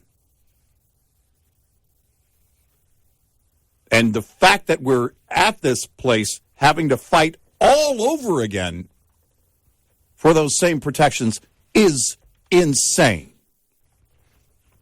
It really is. I mean, that's the thing. It is truly insane. And by the way, you know, when you think about it, the whole this is something that the whole, as we talked about yesterday, the Supreme Court looking at the Chevron decision. That's also going to affect things like what we just see now. Yes, in Title IX. Title IX was for biological women. Right. Congress did not change it and say, no, it includes transgender. Right. That's the interpretation from what started with the Obama administration. Well, this is our interpretation of it now. Right. And the Chevron decision will blow that out of, if they overturn the Chevron decision, that'll blow out of the water. And eventually, when that comes to the Supreme Court anyway, it will blow out of the water. Yeah. Congress Congress never dictated ever that biological males should be using biological female restrooms. Right. Congress never said that biological men should be competing against biological women. Well, because in fact, Title IX was put into existence to ensure that women had a place in sports, Right. in school sports. Right. No, I think you're right on that. If we see this Chevron doctrine decision come down the way we believe it should, first of all, it will undermine their entire agenda from top to bottom. I mean, it's going to be so many things will fall because no administration will then be able to grossly misinterpret any of these laws. But you get back to the idea of define a woman, right? Yeah. And they, through the administration, have redefined, well, you don't get to do that. And that's why that Chevron doctrine case is so important and I think has enormous potential, if it goes right, to undo this agenda of creating law administratively. You don't get to do that. If Congress says, here are the terms, if Congress wants to go back for Title IX and redefine what a woman is, let's have that debate on the floor today. Oh, yeah. That's where the debate should be. Yep. I want Democrats to say that a woman is a biological man. Yes. on the House floor. Well, on we the know Senate how they floor. voted so far, so Right. let's have that debate and then go in and change Title IX yourselves, Right. redefine it on that floor.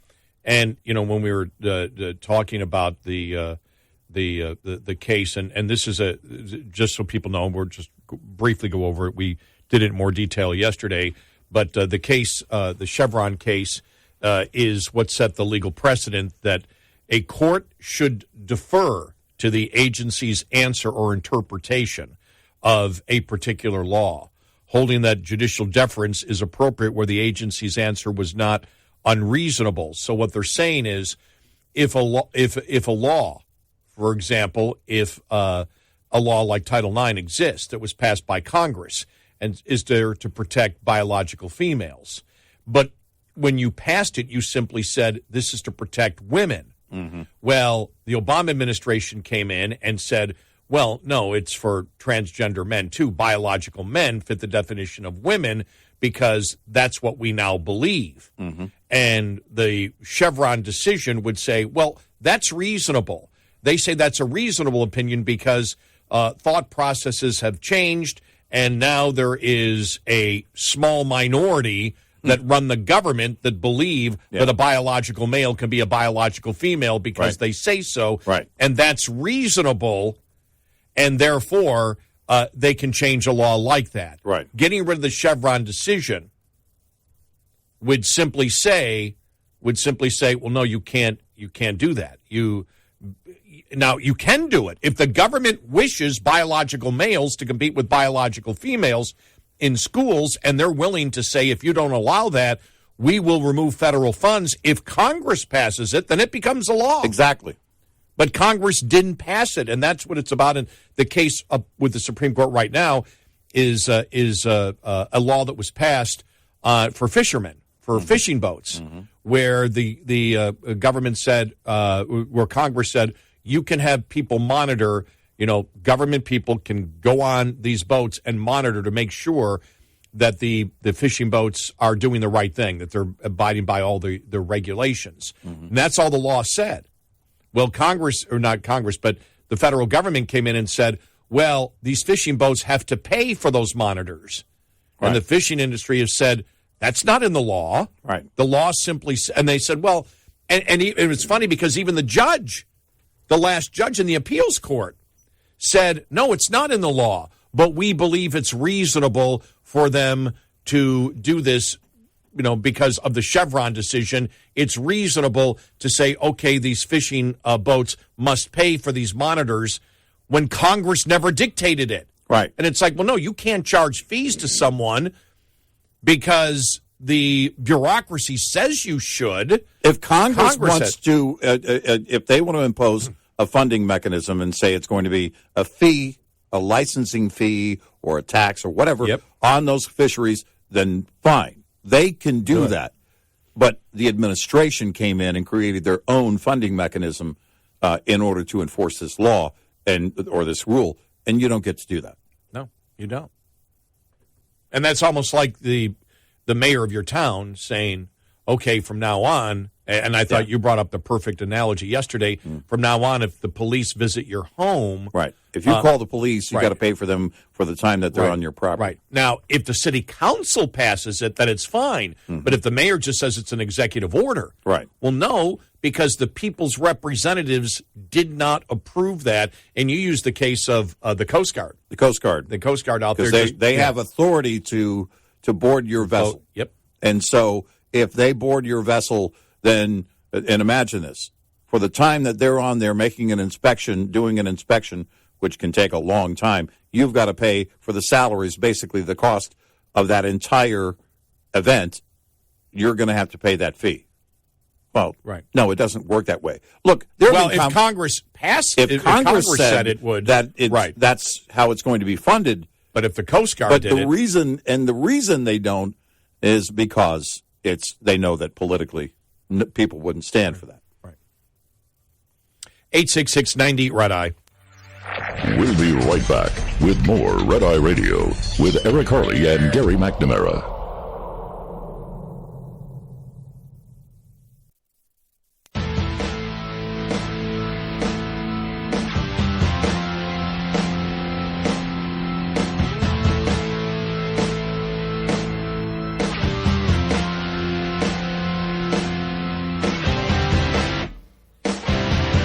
It's Red Eye Radio. He's Eric Harley, and I'm Gary McNamara, 866-90 Red Eye. Yes, so if they overturn Chevron, and we don't know whether they'll do that or not, or whether they'll just weaken the Chevron decision, this Supreme Court, I have a feeling, just knowing what the Supreme Court did, for example, in West Virginia on the whole climate change thing and carbon dioxide and coal and all that, I just have and on the vaccine mandate and on the other thing with the eviction moratorium. Eviction moratorium. Thank you so much.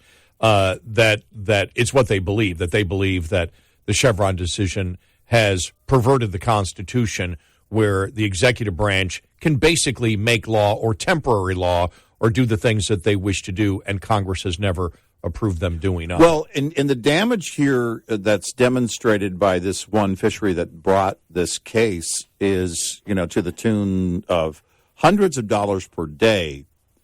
And so, that's the question. It's not just about the regulation, but of course the damage that the regulation, even if it's temporary, even if the next administration can come in and undo it, it doesn't undo the damage. Right. And my gosh, there are countless EPA cases where you could demonstrate that. Why that hasn't, gotten to the point of challenging the Chevron doctrine before now, I don't know, but we're here now, and we'll see where it goes. Well, it would be hard for them to make a decision any decision in this case without it setting a precedent. But, I'm not a lawyer, so. Well, it puts Congress back to work doing what they're supposed to do, which is legislating. That's it. And then having the debate in public. Yes. Where where it's not just a president doing something, but, for example, you would need, and we've related the Chevron decision to Title IX, where magically biological women became biological men, right? Because Obama said so. Yeah, and that's absurd. I mean, it's the most absurd thing you can think of. And as you said, no, that debate should have been in Congress. Yes. I want to hear Democrats say a biological man can be a biological woman if they think they are. Right. Write it in the letter of the law. Right. And debate it. Right. Debate it publicly and defend it. Mm-hmm. Yep, that's the way it should be done. Look, when you look at the Dodd case and what the Supreme Court said, we can't define where life begins. If the people's representatives want to do that, they can take that on. Right. And then you start getting into it, and it's like, okay, well, who wants to be the first? Now, I know, you've seen it back and forth with the, 15 weeks here or whatever it is, but still it has to be debated on the floor. Well, you're going to have that discussion, and then you're going to have to fight for what you believe. Let's have it out. Let's do that. Well, issues are hard. Yep. It should be difficult to get to a decision.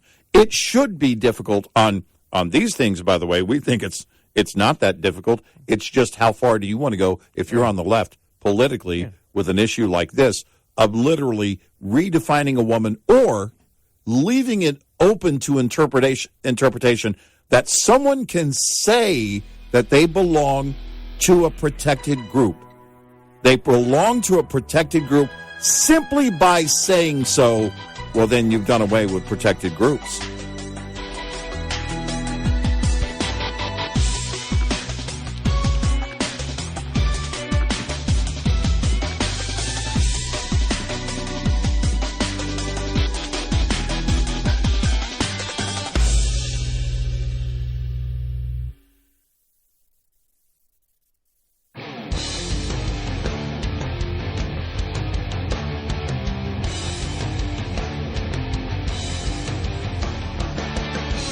You're listening to Red Eye Radio from the Uniden America Studios. And he is Eric Harley, and I'm Gary McNamara, 866-90 Red Eye. Download our Red Eye Radio app today, and you can listen when and where you want if you can't listen live overnight. I was telling the two great gentlemen who I met today, and I can say older gentlemen, they were older than I. Really? Yeah, they were in their mid-70s. Still golfing. Yeah. All right. Yeah. And tell them about our app. Oh, yeah. Yeah. And, they knew of us and everything else. It's just said, we're not up that, just not up that late. Yeah. And I said, I know. And you old codgers, it's like, we're not going to finish this round till like 3:45. Shouldn't you be in bed, or wasn't dinner at 3? Shit, Ed. I mean, it's just, it was that's you're going to miss the early bird. Exactly. That's what you do when you golf. You harass people that you've never met before. Exactly. That's the beauty about golfing. Yeah. But no, it was. I'm telling you, it was a beautiful day yesterday. Yeah. No, it has been gorgeous here the past several days. Saturday was exceptional, man. I mean, we were sitting out in the backyard. Yesterday, Tuesday I did the lawn. Yesterday I was just looking for a reason to be outside. I didn't have anything, for my project. It's not going to come until later this week.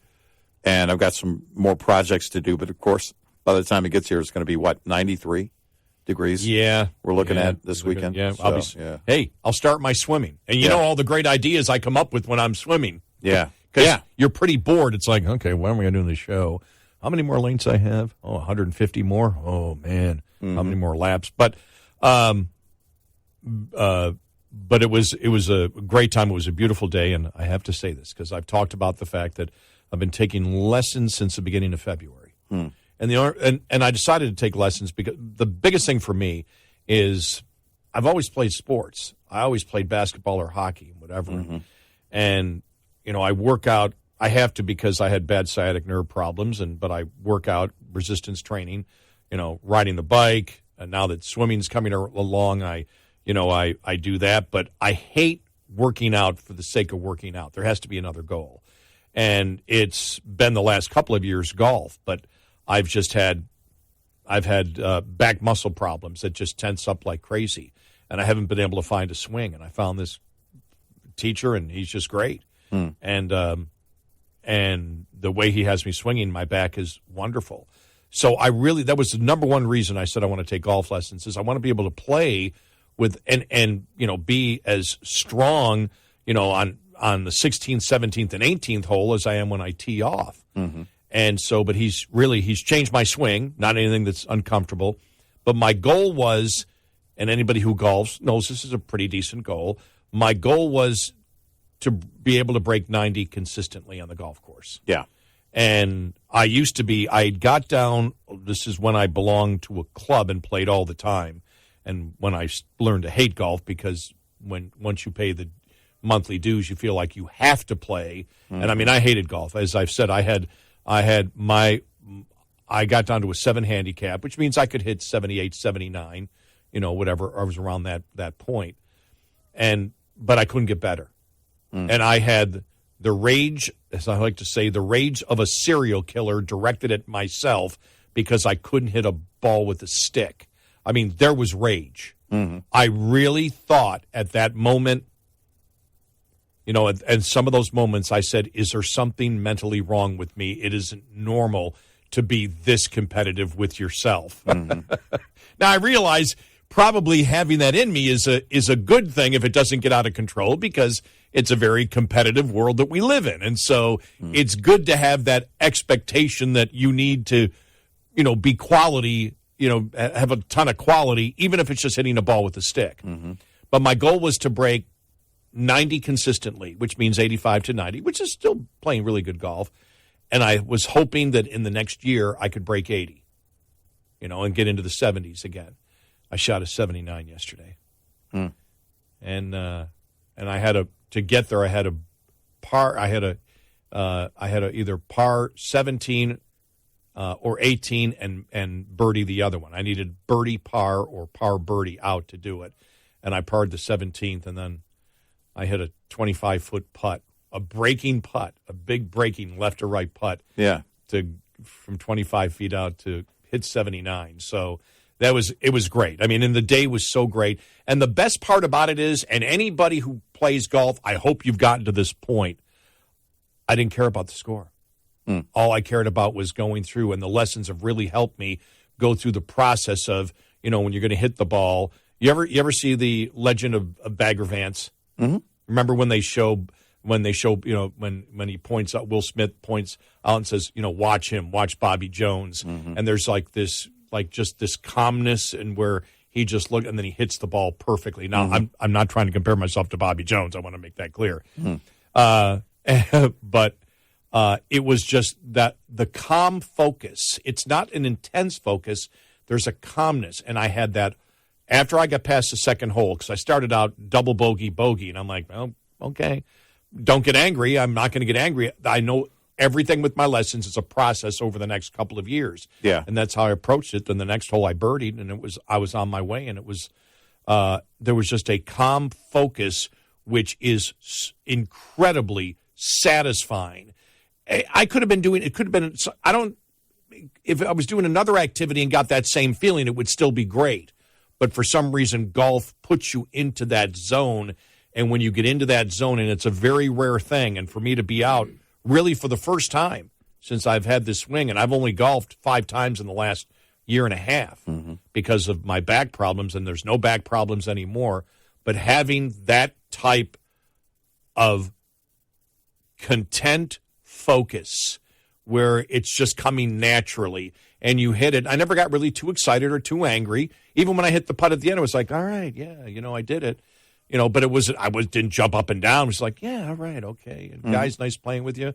And I'm walking off, and I look at the one gentleman I was playing with, and I said, that feels real good. Yeah. And so that was it was a great day yesterday. I have one scorecard framed, a 69, but the problem is it was in bowling. Well, I never was much of a bowler. I think I don't I think I had 120 once. Mm-hmm.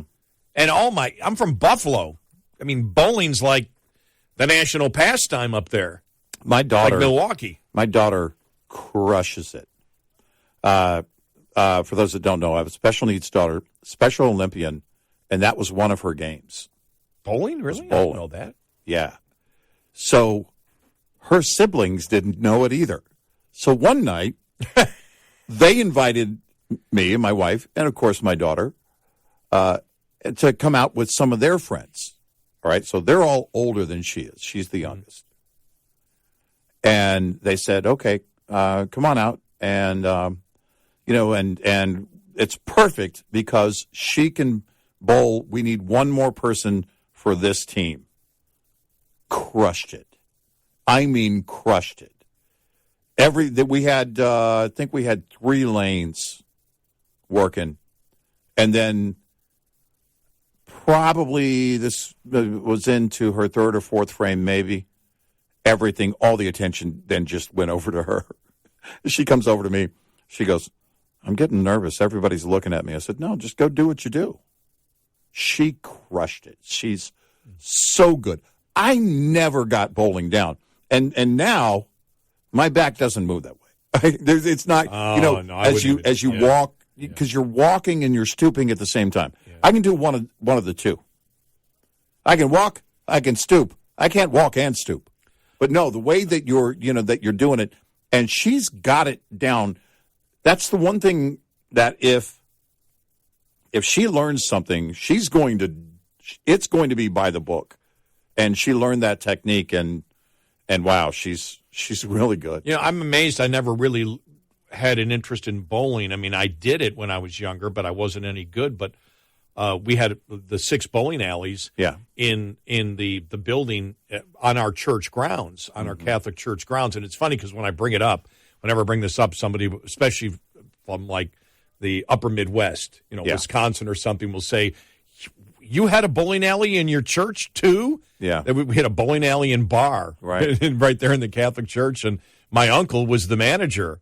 Yeah. My Uncle Norm was the manager. And so we'd go in there and, he'd give us free beers when we were 9. I'm kidding. No, I mean, soft drinks, whatever, and there would be games. You're kidding. You had to pay for them. Yeah, exactly.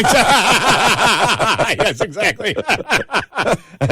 No, but when they're, have soft drinks, and every Friday, it was like bowling league night, and it was mobbed with people, and they were all parishioners. Right. And, I remember thinking to myself, oh, a bowling alley and a bar and a church. And I remember somebody was having the discussion, because we used to have our Boy Scout meetings in the room right there, and so we'd walk into the bowling alley and it'd be, man, I'll tell you this, I remember the smoke smell.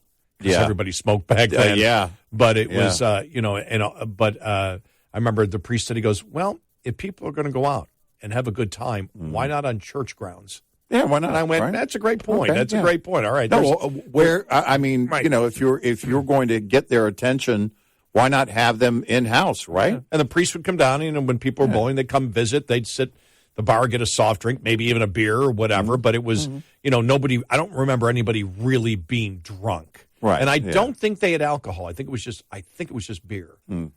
Right. But that would make sense. But the alleys were there, and I just never, I was always completely obsessed with the mechanics of the pin setter. When the modern pin setters.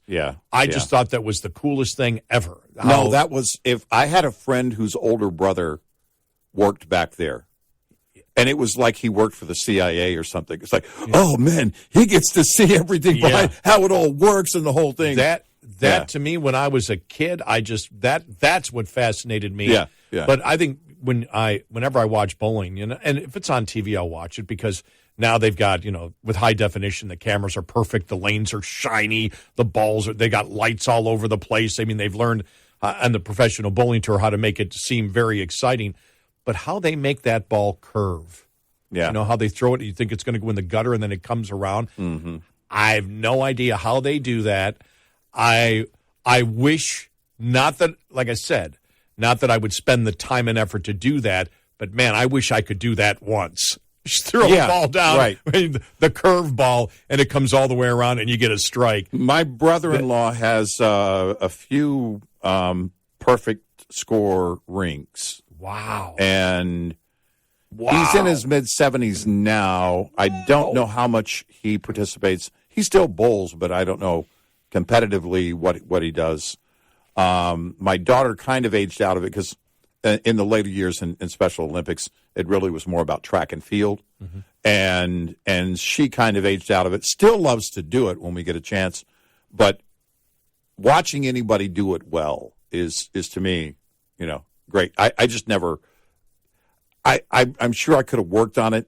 It just didn't come to me, And my brother-in-law is a natural, my daughter too, just a natural at it. And funny is, a lot of my friends, my real close friends, they all did the bowling, and I don't know why. I never figured out why. Why didn't I go along with them all? Because they were all bowlers, and I just never didn't have the interest. All the guys I grew up with. Yeah. Golf. I don't golf. There are two of us in the group that have known each other since third, fourth grade that we still keep in touch daily.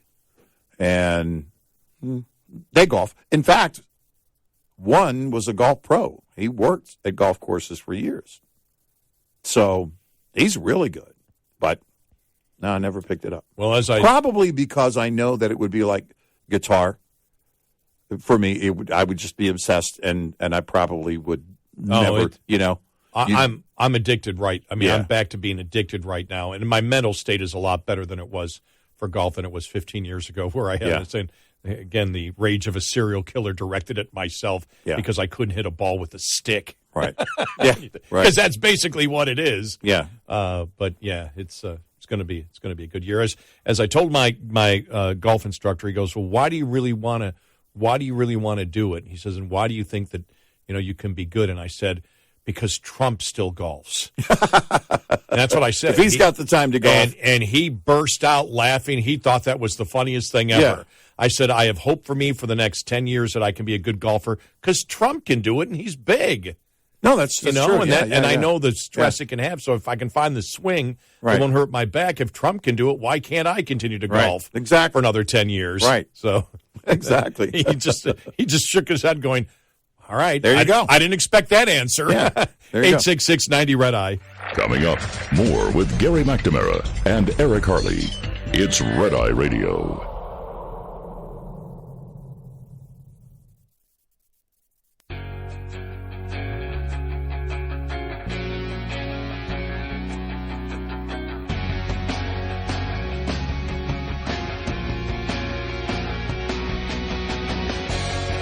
It's Red Eye Radio. He is Eric Harley, and I'm Gary McNamara, 866-90 Red Eye. Coming up following the top of the hour, do Americans prefer the old workplace or the new woke place? Really interesting polling that was done on this, and this is what we talked last week about what gives us hope for the future for the conservative mindset, and this all relates to it. Coming up.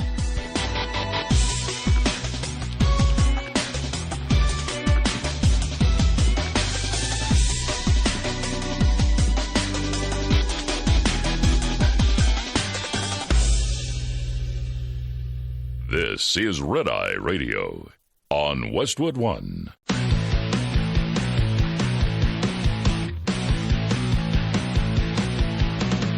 Now, it's Red Eye Radio. Gary McNamara and Eric Harley talk about everything from politics to social issues and news of the day. Whether you're up late or you're just starting your day, welcome to the show. From the Uniden America Studios, this is Red Eye Radio. All across the USA and around this planet, Earth, just in case you weren't sure. He's Eric Harley and I'm Gary McNamara. All right, you ready? I'm ready. We had talked last week, and we spent a lot of time on it, actually, talking about the future of the conservative movement, the Republican Party or whatever, and said, take the 2024 election out of it. And take Trump out of it, and take Biden out of it, and take the current leadership of Congress out on it, because they're probably all not going to be around in the political arena in another 6, 7, 8 years. Right. They're done. They're gone. Yeah. And so it's the movement. What happens to the movement? And we've talked about that when you look at all the polling on all the issues out there, so make it issue only, take the parties out of it, except which party relates to what particular issue. And when we talk about the top issues of this country, when you look at the budget, when you look at energy production, when you look at the border, when you look at things like the cultural issues of critical race theory, the liberal radical transgender activist movement. So what are we up to? 5 there, 6, whatever. Throw, I don't know, throw something else in. But all those issues, and we talk about this, that the Biden administration lies about what's going on with these issues and many times where they stand. And, for example, we see what's going on at the border right now. Biden's trying to ride that tightrope. Okay, I'm going to send military down there. The Republicans will be pleased. And the people of the country will say, okay, he is actually trying to do something about border security. And what happens is everybody knows it's a show. And the Republicans say, well, no, you're actually just, you're not. The military people aren't going to be guarding the border. They're going to be doing paperwork. They're going to be helping people come across. Right. That's what the Republicans and the Democrats.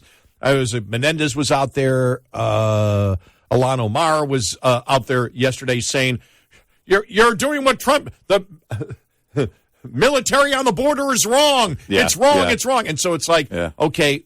But that's because he's been disingenuous from the border from the start, and everybody knows it. And the people that he put in the bureaucracy, everybody knows is lying. Everybody knows Mayorkas is a liar. He's a pathological liar. Everybody, any Democrat right now, if you've seen Mayorkas, when he said the border is secure, you know you laughed. Yeah. And so there's a reason that they have to lie in all the issues out there. When they say, for example, we can run the grid on solar and wind. Anybody that has basic knowledge of electricity, anybody knows that's a load of horse manure. That can't happen. And so, you look at the budget. Everybody knows, as I said, people want what they want today, but everybody knows this isn't sustainable. Everyone. There isn't anybody that believes that the budget, we can continue to spend this kind of money and it won't have an effect. Now, the bonus in a negative way is the fact that the American public now knows that this type of spending and borrowing causes the inflation, and anything the government has done to help them is not as great as what they have lost because of inflation. And so on every single issue out there, every major issue out there, where the Republicans stand is actually where the people of the United States stand. The conservative mindset, and I think, just very quickly here, I was looking at another article, but I think that Michael Barone, who I've been following since I was in college, I believe when he was in U.S. News and World Report, and I've always thought he's been just wonderful in actually analyzing where the people are. And he had a column, "Is the Republican Party growing stronger?" He goes, Republicans aren't disappearing and may even be growing stronger. And I agree with him on that, especially long term. The reason right now that the Republicans are not viewed as favorably as they should be is based, I believe, on lies, that the pounding every day that they're racist. And the personality of Donald Trump. Not even the substance of where Trump stands on most issues, because as we pointed out, I think it was Wall Street Journal pointed out the other day about the, was it the Chevy, the Lordstown plant for the building Chevy EVs? Yeah. He goes, Trump was, he was behind that because people forget Trump was promoting electric vehicles like crazy in 2016 and wanted subsidies and everything else. My point is, I would be critical of that, but that's not where this discussion is at the moment. The discussion is the fact that on most issues, he is mainstream and even holds leftist positions and always has. And so he would be viewed by most of the country as a moderate. There is nothing that is outrageous of where Donald Trump stands on the actual issues. Right. And so when you look at that, you say, well, yeah, it seems because the minority is so loud at times, and the, as we call it, the blue wave tsunami of intimidation was so strong over the last couple of years, that I believe we have at times you can have a distorted view of where America actually is. And because also the Democrats have been so successful in demonizing. And this is one example right here. And this is the poll that was done by TIP polling on, do Americans prefer a new woke place or the old workplace? And so this latest polling was done March 29th through the 31st, margin of error 2.8%. And they say if this was an election on these issues of what Americans want to see in the workplace, it'd be an absolute landslide numbers.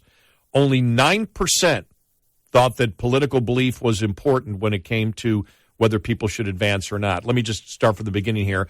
American businesses and higher education institutions have been swept up in diversity, equity, and inclusion trend, which bases hiring, pay, and promotion decisions on such things as political beliefs, gender, race, and sexual orientation. Do most Americans support this trend? The answer is a resounding no. And probably almost everybody in every large corporation have seen this in their diversity training.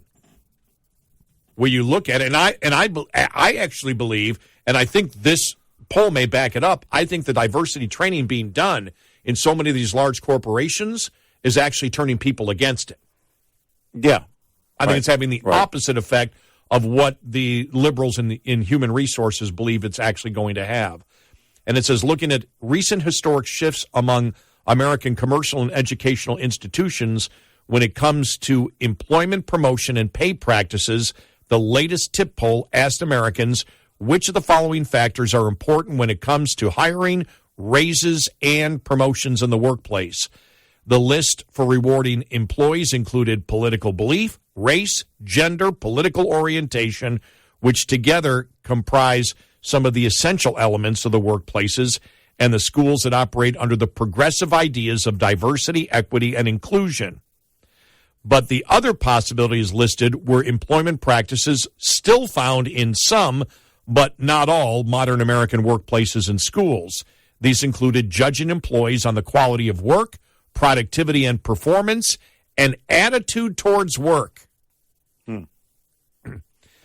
Respondents were encouraged to select all the responses they thought were important, so the numbers reflect relative support, not absolute support, and don't total 100%.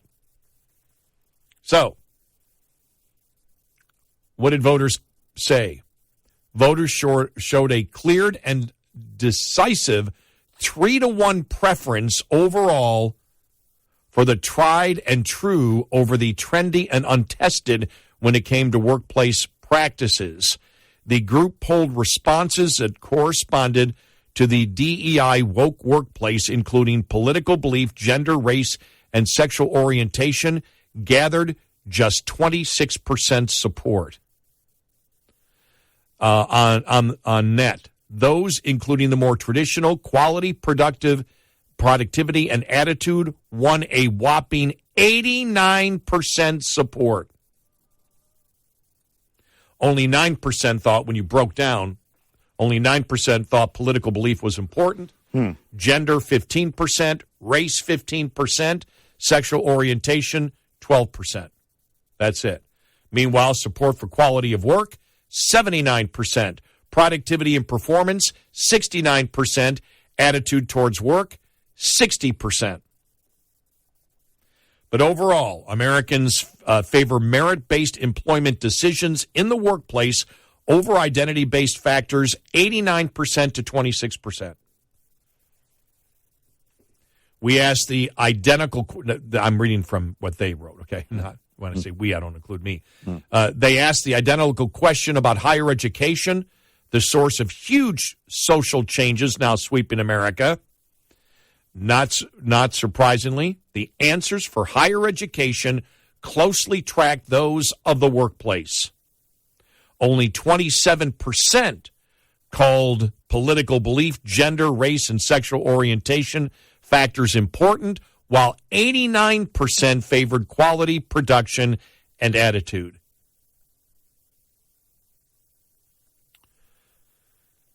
So there you go. And you know why that is? Because most people don't walk around like the left, judging everything by those factors, by political belief. Most people probably get in the workplace. This is what I'm not saying all, but I believe most people get in the workplace and they want to get the job done. They want to get the job done. They want to go home. They want to be productive. They want to see if they can get that bonus next time. And that's what unites a lot of people together, is that belief that we can all create wealth for ourselves, and that's the ultimate goal. It's not about race. It's not about political belief. It's not about gender or sexual orientation for most people. Right. They don't care. It's the activists that introduced that into the workplace in a big way. I'm not saying there weren't problems, in workplaces. There are unique problems in any given setting. Well, sure there are. But you're not seeing it to the extent that the activists want you to believe that it's happening. Right. If you were to look at that, just the stories that activists basically push to the top, and that's how you believe the world worked, and you didn't go out, let's say you weren't working, you were staying at home, and you only read those stories, you might be afraid at some point, you might be afraid to leave the house. Because the activists push everything to the top in the news, and they make it basically the topic of conversation. And we've said this, I don't know how many times, in our everyday lives, people go out, they get along. And the biggest reason is because it's so much easier to get along. It's so much easier and more pleasant to get along. Mm-hmm. And you want that. You want not only that type of friendship at work, you want that type of ally at work. In order to, again, everybody working toward that same goal. Getting the job done, showing what you know, demonstrating that you can do the job, and becoming viable or maintaining your viability in the workplace. It's that simple. You take the noise out of it, and so much of this goes away for these activists who just want you to believe that that's the only thing happening. The real world isn't like that. It's interesting talking to people who aren't on social media. And how the mindset changes, how it's vastly different. And also the attitude of how they might present something in a conversation. Their tone is completely different. There isn't that built-in tension. Because it's built up. The activists, the loudest of the voices, which are not the majority, do that. That's where the anxiety comes from. Is believing that you better take a position. You better be active in this. You better be doing this. Or what? In an age where the mob rules, when you turn off the mob, you realize, everything's fine. We get along. Yeah, they're not the majority. They're just the loudest. Exactly. And the most intimidating. That's their entire goal, to intimidate you to be loud yourself. 866-90 Red Eye. Hi, I'm Jen Loomis, a transport safety expert at J.J. Keller, and I'm here to share a tip on compliance, safety, accountability. To determine a driver's compliance, safety, accountability, or CSA score, safety event data is recorded and compared against that of other drivers. Drivers are given a CSA score, but unlike motor carrier scores, driver scores are only visible to enforcement officers during an audit. However, drivers' most recent 5 years of crash data and 3 years of roadside inspection data is made available to potential employers via the pre-employment screening program. So it's a good idea for drivers to review their online PSP record from time to time. A request for data review can be submitted via data queues to have errors corrected or to have a non-preventable crash designation indicated for a crash. In the event a current or previous carrier is audited, records on drivers with high CSA scores will be targeted first, but individual drivers are not subject to CSA interventions like motor carriers. This tip was brought to you by J.J. Keller and Associates. Visit us at jjkeller.com. Lines open for your calls. 866-90-RED-EYE on Red Eye Radio.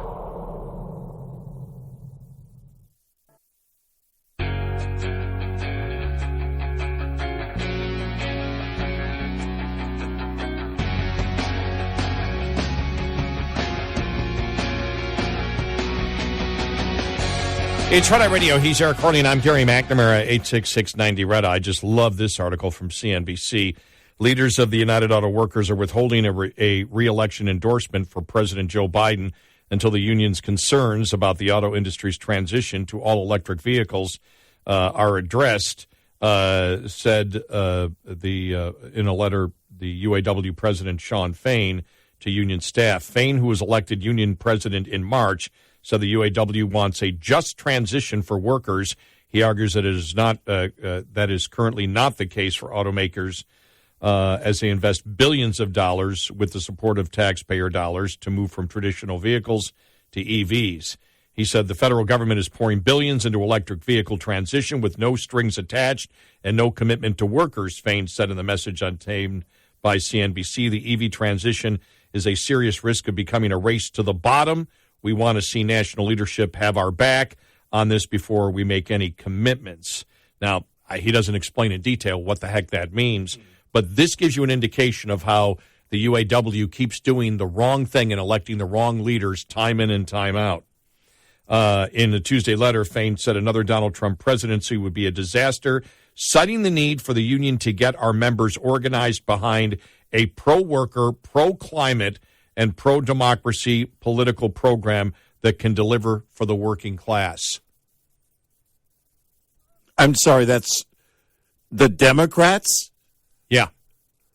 And that's the but pro-worker, pro-climate.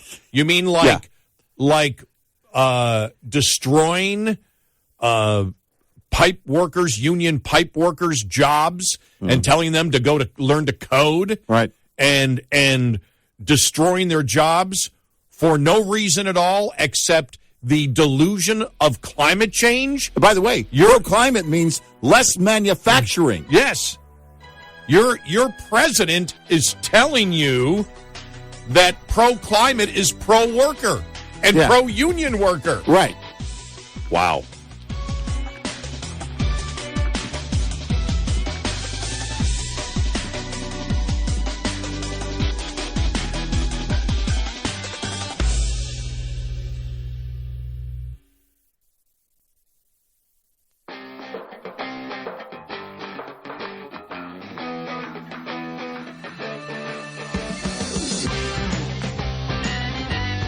Gary McNamara and Eric Harley taking your calls. 1-866-90-RED-EYE. And he is Eric Harley, and I'm Gary McNamara, 866-90-RED-EYE. This is the one thing that really, when we look at the union movement, and we're talking about the UAW now is withholding the Biden re-election endorsement unless they do something that the union leadership is not specific on. And I don't know what they want. With the electric vehicles, you expect the government, because they're subsidizing it, to come in and say that means there needs to be a guaranteed number of union jobs that are involved in this. Is that what they're expecting? I don't know, because he wasn't specific in the article that I had here. But to sit there and say that we need to get our members organized behind a pro-worker, pro-climate, and pro-democracy political program that can deliver for the working class is a bunch of let's call it what it is, BS. Yeah. It's pure BS to the union workers out there, and we have said this for the longest time, and I do believe when it comes to talking about unions, I do have some credibility being a former United Steelworker and former International Association of Machinists and Aerospace Workers member, and helping to work on a contract one time when I was in my 20s because I was the only one with a college education, and it was a small local, and we didn't trust our business manager. So they said, you got the college degree, help us out on this. But one thing that I know, being in management in my life and being in a union in my life, is the fact is what you need to be a successful union is a very vibrant manufacturing base of companies that see an opportunity to make a great deal of money worldwide, not cooperating with governments and believing that your business model is going to be a industry which is, in essence, the capital is much more controlled by the government than it should be, and the government grants and the subsidies force a company to become less productive. The Democratic Party and those that believe in the pro-climate, that have the pro-climate mindset, wish to destroy your union jobs. We've seen it already. We've seen it in the Biden administration already. And I, for the life of me, don't understand why union members and why these unions continually elect leaders that wish to destroy their own union. Over and over again. And we've seen it over the years. I mean, unless union leadership, and they need to come out and say it if this is the case, is saying, hey, we want to basically, as we transition here to the government takeover of industry, then that will mean our union will transition into a public union. All right, I didn't think of that. If you got me, I didn't think of that one. If they are, if this is where they're going, they need to say that, because otherwise you're destroying your jobs. You're destroying the future. Well, the only thing in a positive way you could take out of this, if you were a UAW member, is Fain didn't come out and say, pro-illegal immigration. Yeah, right. As they've been in the past. They have been. The leadership of the major unions of this country have been pro-illegal immigration, while the workers, the union workers, are paying their dues to the union leadership to have leaders that were promoting what the worker believed was an idea that would kill their own job. Right. It's funny because that's how bad the border situation is right now. Not even the unions are, not even the unions will touch it. It's like, no, we're not going to touch it. And I mean, honestly, there's your only choice. If union leadership is looking at this going, hey, listen, if we stick around long enough, the government will take over industry and we'll just become a public union. But the fact of the matter is if you're a union member, your union dues are going toward less productivity and less profits. Yep. Ford laid it out. Where are the profits? Gas-powered vehicles. Where's the loss? Electric vehicles. And it will be for our lifetime, for that to become profitable for these major OEMs. I mean, my gosh, again, the mining of the materials alone is going to be staggeringly massive, insurmountable in terms of making a profit. The only way they'll do it is with government handouts. The only way they'll stay above water is with public money. But they still can't make a profit with the subsidies they're getting now. Yeah, it's not going to be a profit. Nope. So what you have to do is this is where it will go. This is how they met the CAFE standards all along. What do? You make lighter vehicles, and lighter vehicles, even your trucks get lighter. You get lighter, lighter, lighter, lighter. And they become more expensive. And then I don't know what they do. I don't know what the plan is for that threshold, which we're just about to get to, where people, the average household, can't afford a new vehicle. I mean, I don't know what that threshold is, but we're close. I'm convinced we're very close. I was reading an article yesterday that came across, said the handful of states, there's 6 or 7 that are moving toward outlawing essentially the sale of new vehicles that are gas-powered. California leading the pack there. But you have other states that are moving in that direction. Which means if you want a gas-powered vehicle after 2035, it's going to have to be a used vehicle. Or you go to another state. That is ludicrous. Yep.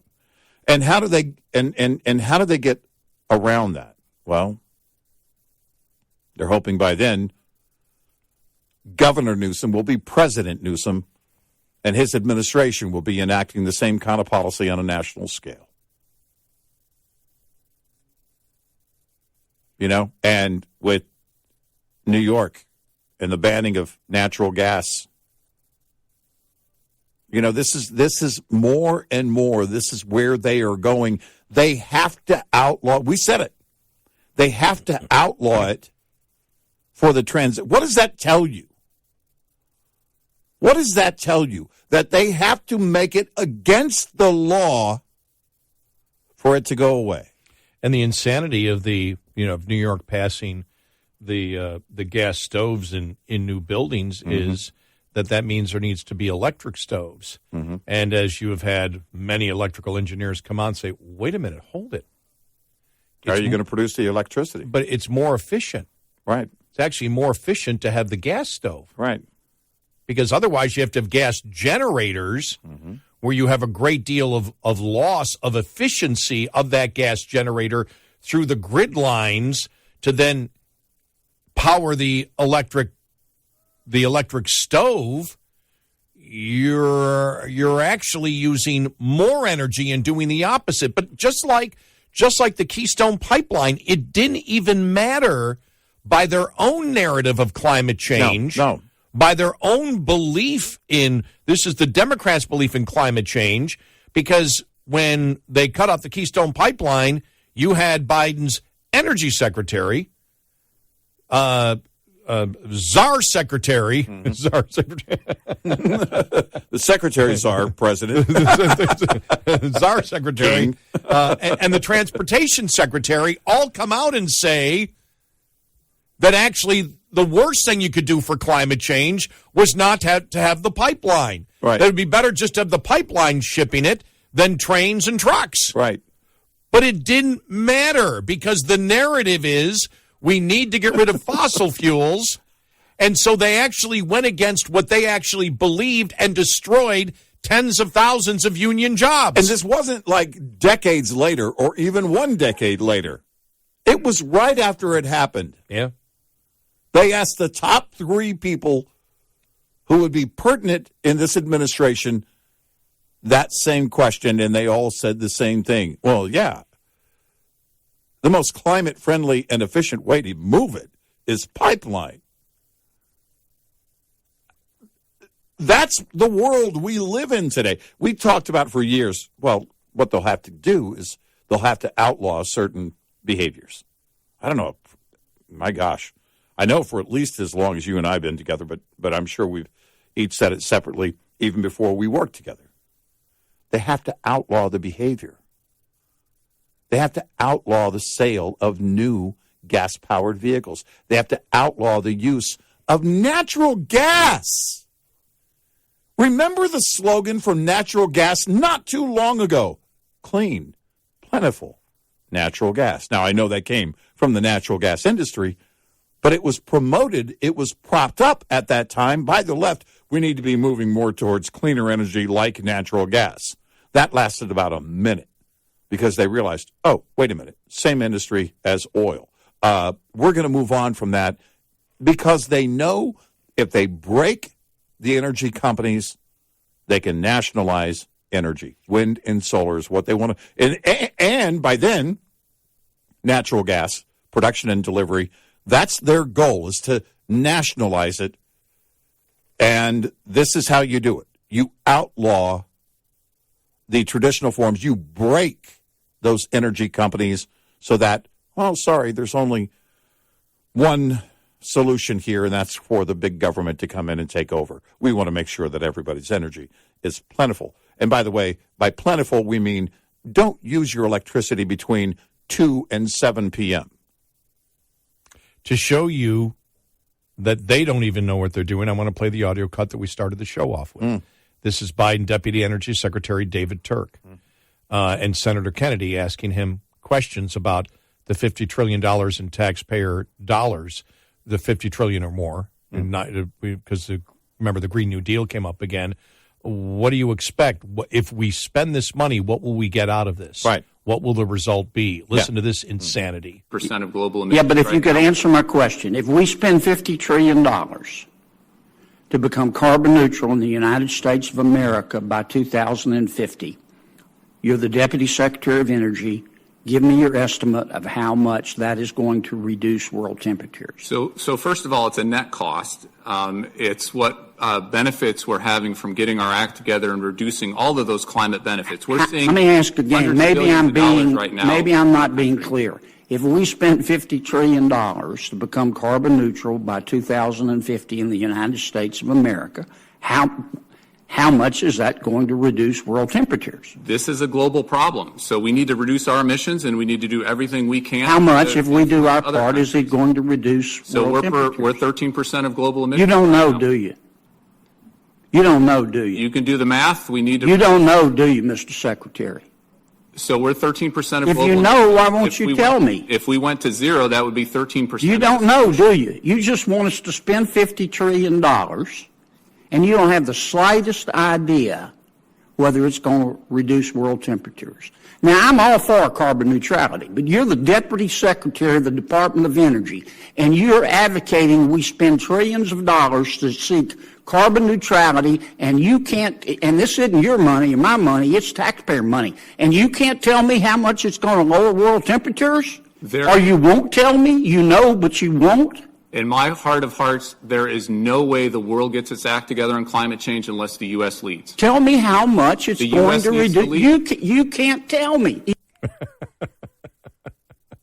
And he couldn't. No, he didn't even show up with the proper lie. Yeah. Right. 866-90-RED-EYE. Get in touch with Red Eye Radio, toll free at 866-90-RED-EYE.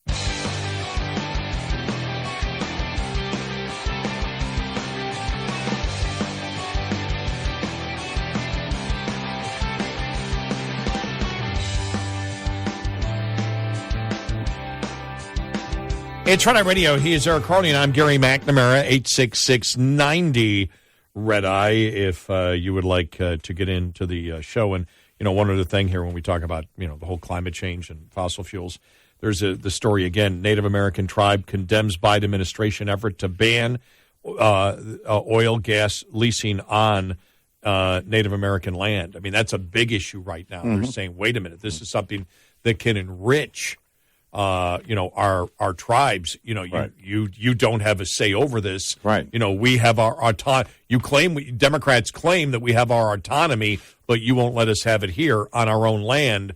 What's the problem in doing it? So, look, as we have talked about, the science itself, the concepts of electrical engineering. We've seen it here in the state of Texas. Solar and wind can't do it.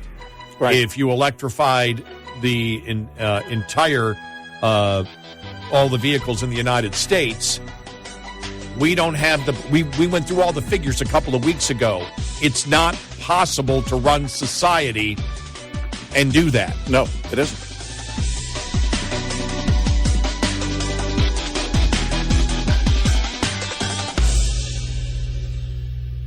This is Red Eye Radio on Westwood One.